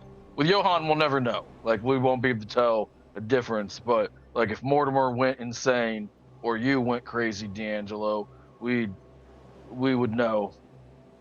Maybe we'd know if Johann started making more sense. Well, the point is whatever you all want to do with this shit, I'm going to do. I got 2 guns, 2 knives, and my father's anger, apparently. So I'm going to go find my daughter. You all sort this out. I'll help out later. And I go start yelling for my daughter. Okay. I should mention I did accept a deal. Oh, you fuck. You hear as I go up the staircase and just keep going. With no further costs. Okay. Unfortunately, it was information I was after, because I was thinking that we have a number of dangerous items in the society that we do not know how to destroy. So I asked for information on how to destroy these items. So he's given me, I say he again, it could be anything, information to give me some ideas on how these items could be destroyed or unmade. But in return for that, I am to ensure that the necklace is sent to a particular person. But Now here's the catch. The deal is if I send it to this person, and that is the deal done with no further costs. But there's nothing stopping us from stealing it back at a later date. And perhaps then we'll have a better idea of what's going on with this necklace. Why exactly do you want to steal it back? Well, it's possible this is a dangerous item. It is? But I don't know enough about it to know how we can deal with it. That's why I was seeking information how to destroy these items. So, if we have agreed to do this deal, or we'd end up with a lot more trouble than we can handle at the moment. But by hopefully looking into how to destroy the items, next time we acquire this, we'll be able to destroy it. Well, that may be necessary, but it is also possible that this item merely belongs to this other person, and returning it may be in the best interest of everyone. Well, the person who it belonged to, according to the information I read from Dr. Martin Creswell, was from the 6th dynasty, a Queen Nitocris, who effectively had been scrubbed from history. She was known as the Dread Queen, the Ghoul Queen. There's a few strange things, but I believe she was buried alive. And it all ties in with some sort of cult of the Black Pharaoh. Mm. But it's a bit of a mess, the information. It's a bit vague. Who are you defending? Keeper. Yes. Do I know anything about this, Nita Chris? Make me your choice of occult, mythos, or history, depending on what information you want to obtain. Definitely cool. Hey, extreme success. This is my game. It's going my way. So she is mentioned in occultist circles. Like, she's not a commonly appearing figure in sort of myth or legend, but whispers and talk of a ghoul queen out of Egypt crop up many times in texts you've read in study field books. She is associated with the practice of necrophagy, so the eating of corpses. She is associated with ceremonies held in graveyards, with people trying to sort of commune with the dead or obtain power from the dead by eating parts of corpses. She supposedly was an Egyptian queen who was servant to a greater power and was hauled up alive and killed for her worship of something called the Black Pharaoh.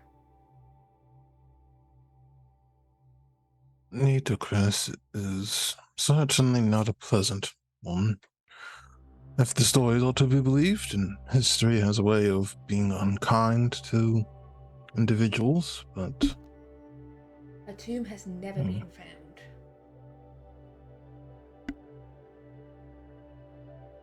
how exactly did you come across this necklace, Mortimer? Purely by chance. Stranger things happen like that.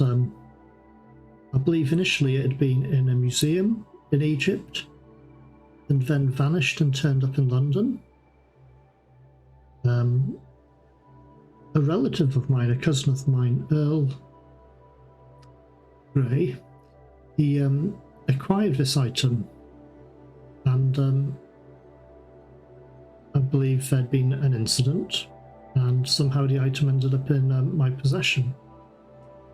In which case I sealed it up, recognising it as probably something best not left around. And I locked it up in a safe, and can't believe I've looked at it since. Interesting. From my understanding, her tomb has never been found, so I'm not entirely sure who could have gained it, but it is a conundrum. Doesn't make sense. If a tomb's never been found, how come a necklace has appeared? Well, people can find it and then, not tell anybody. That's true. But then again, perhaps it was taken from her before she was buried. Also a possibility. But we certainly need to find out more information, and I'd like to look to find out what I can about that headdress.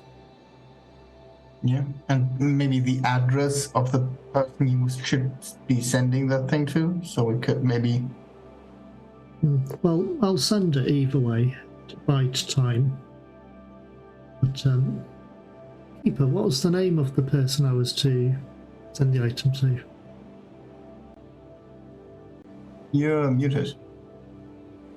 You don't know yet. They said they would send you the address to Information to my shop. Yes. But I've not been given the information yet, but I'm sure it'll head my way soon. But in the meantime, I would like to have a look to see what information I have in my books on this necklace and see if I can find out any... Well, not necklace, sorry, the headpiece. Just curious about it. It was an unusual piece. It looked recent. It actually looked much more recent than my sister was led to believe. You hear... Sorry, your conversation is suddenly interrupted by a frantic knock at the door. Mortimer? Oh. Mortimer, it's me. It's Sal. Yep, Is this the right place? It is. I'll just head to the door, but James will probably get there first, more than likely. He kind of pushes past James into the library and shoves the headdress back into your hands. I am done with that thing. Whatever that thing is, you can keep it. What happened? Weird dreams with creepy, faceless people asking me to take things places and... No. Oh. To do with this headdress? No, some necklace. I went... So there was a necklace, old either Roman or Egyptian piece, stolen out of a Cairo museum a few years back. Smugglers, this sort. That's what I went to look up, because in this dream there was a strange man, showing this necklace, and I saw I'd seen it before, so I went to check some catalogue images that they hold at the British Library of Must have the been Cairo fish. Museum collection. But Yeah, dreams Yes. are strange things, but it was a muddled mess. I think I woke up halfway through before it got to its end. He was in the middle of trying to offer me something, and then I fell out of bed.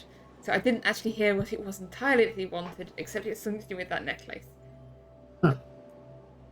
dreams are strange things. Perhaps there's hidden messages in them, and perhaps they're just dreams. It didn't feel like a normal dream. I don't know what it is, but I've come across strange business before. I'm in archaeology. There's some strange people out there. But this... Yes, were you not able to find anything about this headdress, or have you not had a chance to yet? That, in the light of day, I looked at it this morning. I don't think it's as old as we thought it was last night. I think Yes, it's a modern looks- piece. Maybe a century or so old? If that. Maybe an imitation of another piece, perhaps a copy of an original. Which begs the question, how is this come to be so cursed? But it seems that the pharaohs do not have a monopoly on strange cursed jewellery. But, yes. They certainly did not. If I were you, Mortimer, I would be going back to, your sister and asking for a better birthday present, because this is not it. No. But anyway, sorry about your dreams. Not that. I think it could have been my fault, but it seems I'm being blamed for everything at the moment. Anyway, I hesitate to blame your lovely sister, but I one must thing is, question I've where heard- she got a piece like this from. yeah, I am going to ask further information of her about this. I'll see what I can dig up about it. But Anyway, sorry for the interruption, gentlemen. it's no I wanted problem. this off my hands. I think it's been niggling at the back of my neck all this morning. I swear I keep hearing voices. Like, What voices? oh, it's hard to describe. There's just, I think it's a man. I'm not sure, but they just keep saying my name in a really irritating way. And every time I look round, there's no one there. So, yes, be warned. That's strange. That might start happening to you. Assuming that is that thing's fault and not just, I don't know, perhaps your sister put something in the port. And again, perhaps the fish was off or something. Maybe. This is quite the place you've got here. You've not been here before, have you? He wanders over to the glass cabinet, like, There's peers some in. interesting pieces here. Yeah, some of this is Egyptian bits and bobs out in here. I believe Sir John Wallace, actually, was the gentleman who owned this place initially, was somewhat a collector of old items. Ah. Well, perhaps he's got this. Let's just look around for this necklace thingy-majig. You never know. Right. I'm sure it will turn up if someone's looking for it. I'll hope. Anyway, I will not disturb you any further. Trouble, I'm sure I'll catch you again soon. I need to go make my apologies to your sister and pick up some things that I left in a hurry this morning. I've got an entire case that I think shoved at the end of the bed. My sister, I'm sure she won't mind. Well, good morning. And he Good departs. morning.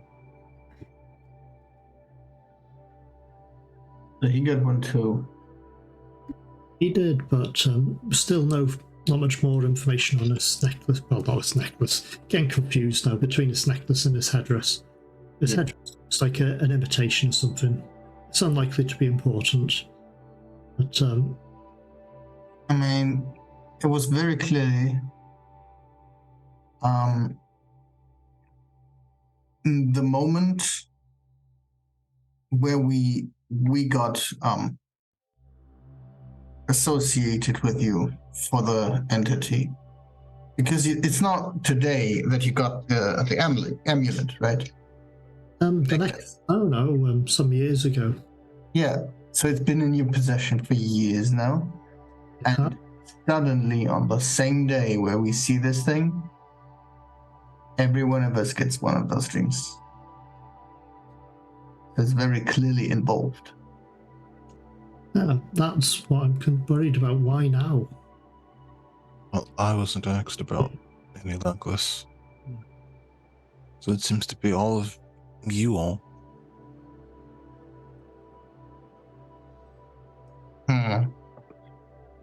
I shall have to return to my shop and have a look in my library to see if I can find anything about this headdress, but I don't think I will, being that this headdress seems to be a recent copy or something, but perhaps I can find information on the original, or maybe a day or so I'll contact my sister about it and see where she acquired it from. Before you leave, let's just try something for a moment and be ready to take it if something goes wrong. And I'm picking it up and I'll put it on my head. Very fashionable. Very stylish indeed, Johan. There's a voice just in your ear. Right. So,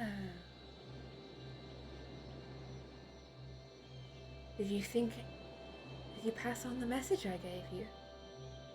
I think I did. More And to the like rest of you, you could hear Mortimer's half of this conversation.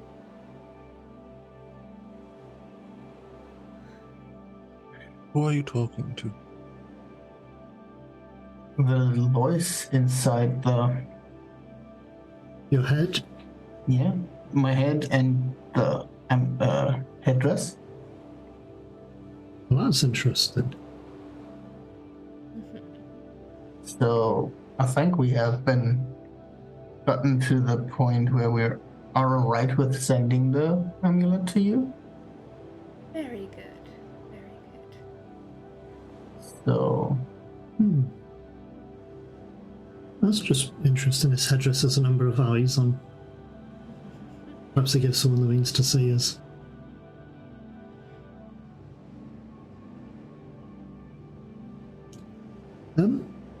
Johan, please reduce your sanity by 1 point. sure.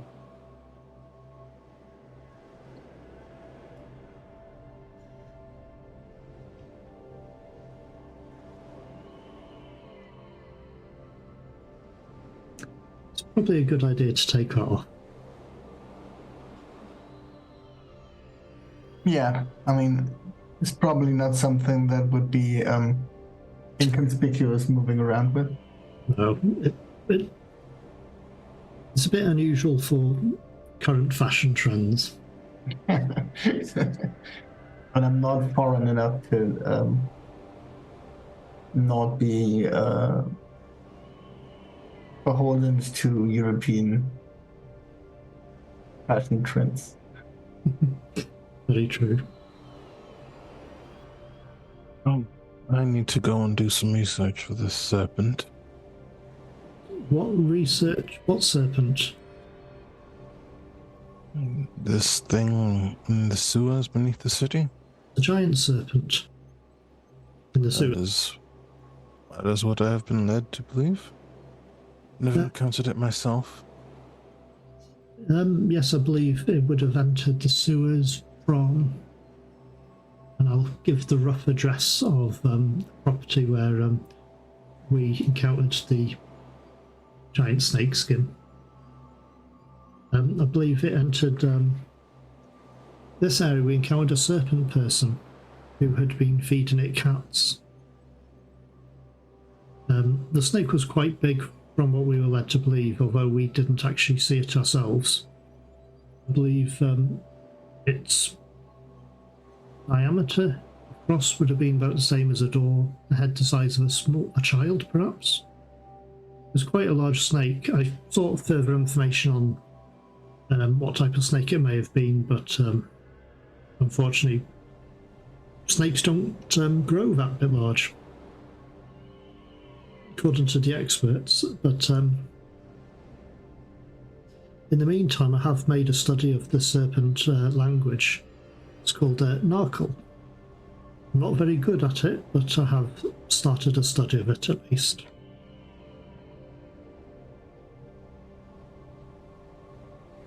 Right. I suppose we should start somewhere. I'll split up for a bit and return here in, say, an hour or an hour and a half. Sounds a good plan. One bit of further information that might help you in your studies or your research is, I believe the serpent people worship something called Yig, or the Great Serpent. I think those are the little bits of information I know on it, but I don't know anything else. But perhaps I'll give you a time. Keeper, do I know anything about either of those things? Give me a mythos roll, please. Oh boy. I'm afraid Yig. I have failed. Not a name that's familiar to you. Whether it's mentioned in your books if you went back and gave them a reread, you don't know, but nothing springs to mind. Right. Well, I suppose we shall get to work. I will stay here and look over the library here. We have had contacts already. Maybe there's something in the books that Maddie didn't seem important enough to tell us. Perhaps. I should also mention I took some time in labelling up some of the dangerous items in the house to ensure that people who were unfamiliar with them would know what they were.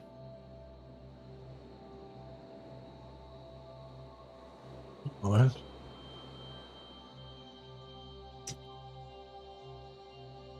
But, I'll probably need to take my leave now and check my own library to see if I can find out any information. And also to see if there's a message waiting for me at my shop. I have to speak with the messenger. Why was able to get the job done? Yeah, I'll take that headdress and lock it up for now anyway. Okay, so Mortimer is taking the headdress. Yes. Okay, and heading back to his ship. And D'Angelo is going to find out what his messenger to the libraries has found, and Johan is staying at the society. Augustus is currently off with May. Is there anything you would like to do to finish it? I would just pop in, same old, same old. I've always tried to be open with her about what's going on. I don't really omit any details or anything. It's always coming from like my perspective and my understanding, though, so the details aren't exactly the best. Like Bloody Bloke wanted to fight but wouldn't fight. Bloody Bloke was in other people's dreams. Something.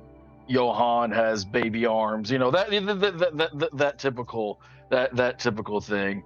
And at that point, I'd probably come downstairs, or I'd take like 2 steps downstairs and peer down like over the banister, and I go, Mortimer, D'Angelo, Johan, Huh? are we going to Egypt? I'm not sure. Potentially?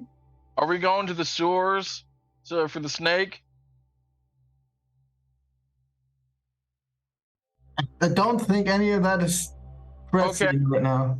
Johan, I need you to understand something. What? In the next couple weeks, I'm gonna kill me something or someone. I mean, if you go back to I'm Augustus Green, goddammit, and I think the world's starting to forget about who the fuck I am. And I just go back up the stairs. You could just go hunting. I go back down to the stairs.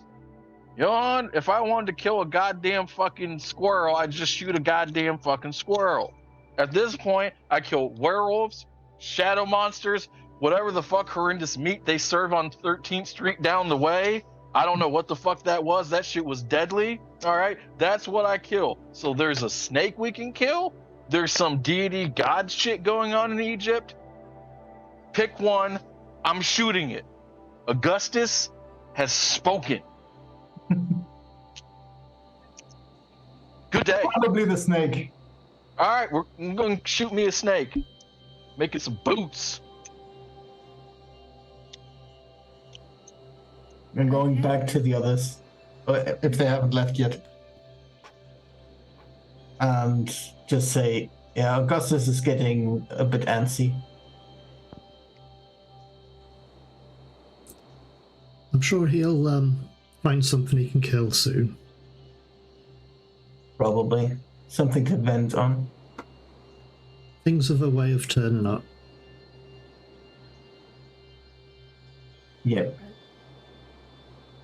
Okay. As you head your own ways for your research, D'Angelo, you come to find a message waiting for you that there have been rumours or sightings of a large beast in the sewers of London. Multiple sightings, but mostly heading eastwards.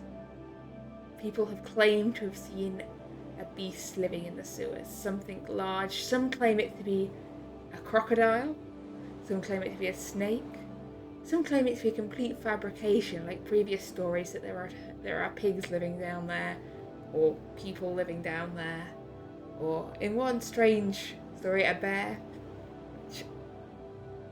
But the most common description of this beast seems to be that some kind of scaled serpent, or in one fanciful description, dragon, living in the sewers. That people have glimpsed it. Someone claims that it ate a child over in Wapping, but there's no actual evidence or reports. This is all just hearsay and gossip.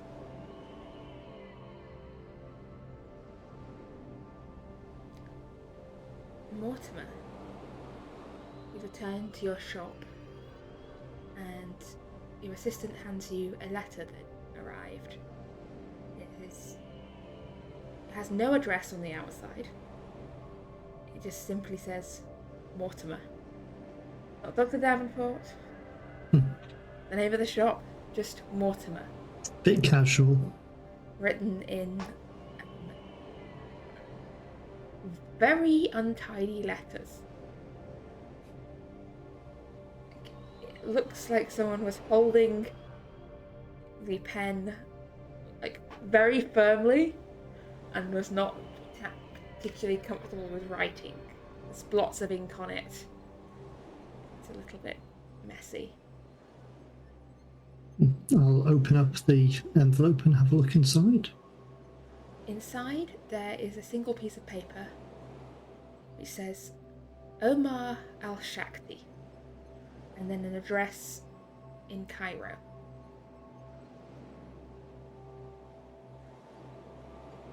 That is all.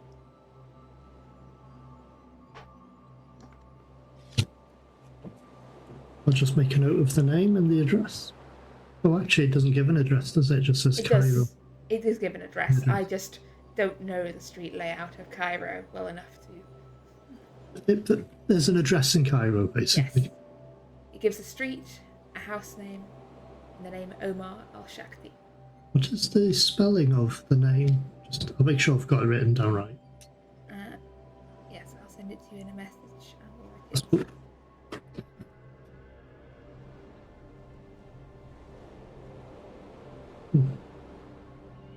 There you go.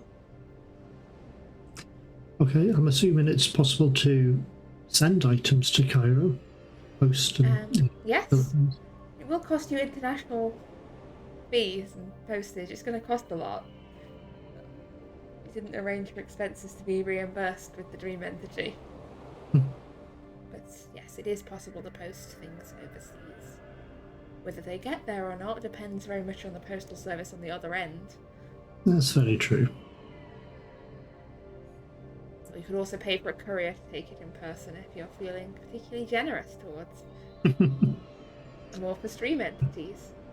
Well, then again, how long would that journey take me to deliver it by hand? Would it be cheaper to... It wouldn't be cheaper to travel. It would not be cheaper to travel yourself than posting it. It would take several weeks. It's up to you whether you think it's worth it. No, I'll consider my options. I haven't decided yet how I'm sending it that way. But let's see. The address I have. Yes. I'm going to lock that. Well, put it in a bag initially, and seal the bag up. Just drawstring bag, tie up, and I'm going to lock it in the safe in the shop rather than the library. Okay, so how many safes do you own, just for clarity? Just the one? Give me a credit rating roll on the quality of your excessive number of safes.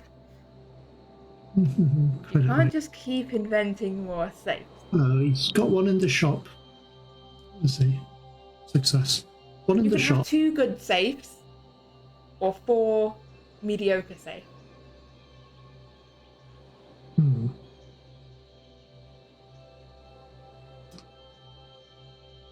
Okay. That makes sense. Which are you opting for? Now that's the question. Because there's definitely two safes that I have two safes in the library. But basically I'm not too keen on having this item there on the basis that it has eyes on, and knowing my luck, something can see through it. So perhaps not a safe then. I'll just lock it in the drawer in the shop. For now, it'll be where we store books. We're waiting for customers to come and collect. Okay, and the other two safes are down in the basement of the shop. They are in The two the safes. library, yeah. And where do you keep... So the money you like to take for the shop, is that kept just in the drawer, or is that in the safe downstairs? I believe that'll be kept in an office upstairs, Okay, so just in the office. where all the paperwork for the business is handled. Actually, Just in case. no, it'll be in the safe. It'll be one of the safes in the library. To be fair, the sort of thing you'd want locked up in a safe. So I presume from that your assistant has access to the safe to go take the money down there. Take? I'm not sure, actually. Not that I'm planning on robbing your shop, just clarifying this in case someone does rob your shop. I understand. It'd be terrible if something happened. This is why there was going to be 4 safes, you see. Well, you can have 4, they're just not as... Safes are expensive. This is why you employ Augustus Green. Sorry. He does actually employ 2 guys that he picked up on a previous job as security, I believe. But 2 random guys they met the money kept in the in farmhouse. the main office upstairs, I believe. Okay. And then perhaps well, actually, that's the point. The paperwork for the business will be kept in the office upstairs.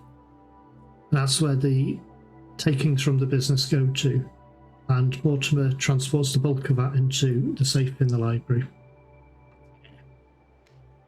Okay. So the system will actually know there is a safe, but not necessarily where it Not is. necessarily where it is or what the combination is. Yeah. Useful to know, just in case.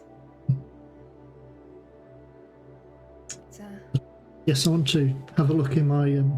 After looking at away, I want to check to see if I can find any information on the headdress. okay, give me a library use roll. Or anything similar. So, reading through your books, you find a description of a piece that was found in a site in Turkey about just over 20 years ago. A headdress was dug up from a site presumed to be the site of the city of Troy.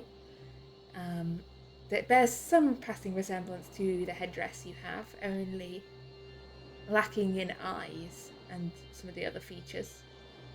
Other than that, there are various descriptions of headdresses throughout history. There's no illustrations that resemble the one you have. In style, it does appear to perhaps could be Egyptian, Roman, ancient Greek. There's a lot of crossover in some of the styling. But you know that it's not as old as it appears. Could I have a look through one of the Mythos books then? Yes, see if there's give me a anything roll similar. against the Mythos rating of whichever book it is that you are I'll look. referring to. I'm not sure which would be better suited to Egypt. 'Cause I think I have. Whilst you're making a decision, we'll just see what Johan is up to back at the Society Library. Because I think you were doing a bit of research just to finish off tonight's session with a little bit of light reading. Exactly. What was it you were looking for again? The Black Pharaoh, and maybe information that Maddie found out and didn't disclose to others. Okay, and are you looking in the Yes, Mythos book, or are you looking in... I'm gonna look in whatever I get access to. You have Well, actually, if you ask James, you have access to what's in the safe. So you have... Yeah, I You've think only I'm. read through one of the books so far, but if you wish... So you've read Nameless Cults. You also have potential to access Monsters and Their Kindy, the Libra Divine.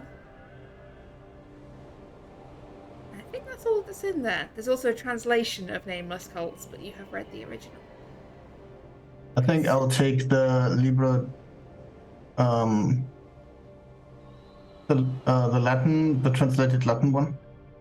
So that the Libra Divine is in French. Oh, whoops. Yeah, Monsters well, and Their Kind is in English, and then there's the other one that's in both German and English. all right. Augustus, you can just hear him rummaging around the library and say, Yeah, it's fine. I'm just gonna go look around. If it's the Libre Devant is in French, the Yes. version that we have here, and it's not Yes. translated. yes. No, I believe it is D'Angelo that has the English version. Well, I guess I'll be looking through the normal library then. I don't think Monsters and Their Kind is gonna be. It might contain it. Depending on the definition of monster, it might be one. Yeah. So Yes. I'll look through Monsters and Their Kind. Okay, you're giving Monsters and Their Kind a read. Good. Johann settles down to read Monsters and Their Kind. And we'll get to that in just a moment, because I think that might be a point to end things on. Mortimer, which of your books are you looking things up in? I think Cults de Ghouls is the likely one. I think it's got Okay. a frustration of 36. Yes, roll me a D100. I did.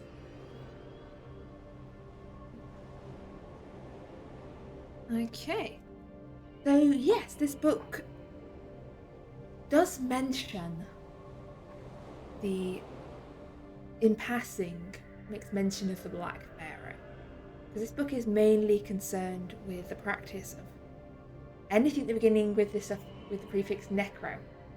So if this book covers necrophagy, necromancy, and unfortunately also necrophilia. It is quite a disturbing and unpleasant book as you delve back into it again. Yeah. Even though it is I believe, did you take the human skin off it? I did, yes. I rebound Yes, it. it's no longer bound in human skin. But it does mention rituals and rites that can be used to, supposedly invoke greater, darker powers. It doesn't mention any to specifically contact the Black Pharaoh, but it mentions other dark powers that can be summoned and communed with that might be greater powers than the Black Pharaoh, provide information upon him. But All sounds it doesn't give a history. This is more a rambling text of death. And I've not completely finished studying it anyhow, and it's in French. And it's in French.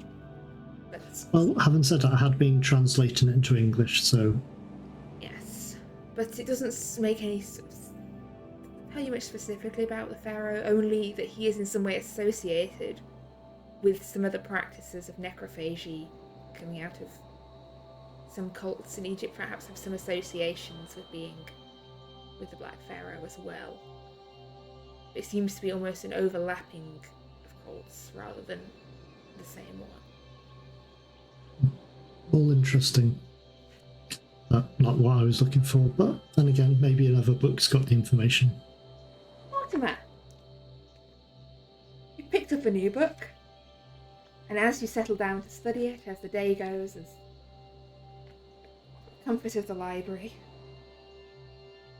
this is a handwritten manuscript. This is a very fine book. It's a jumble of topics. It discusses all sorts of various creatures. It's mostly concerned with creatures. It comes with illustrations. It describes descriptions of strange and terrible monsters, and also how to command and summon them and call them up to your will, please roll me 1d8.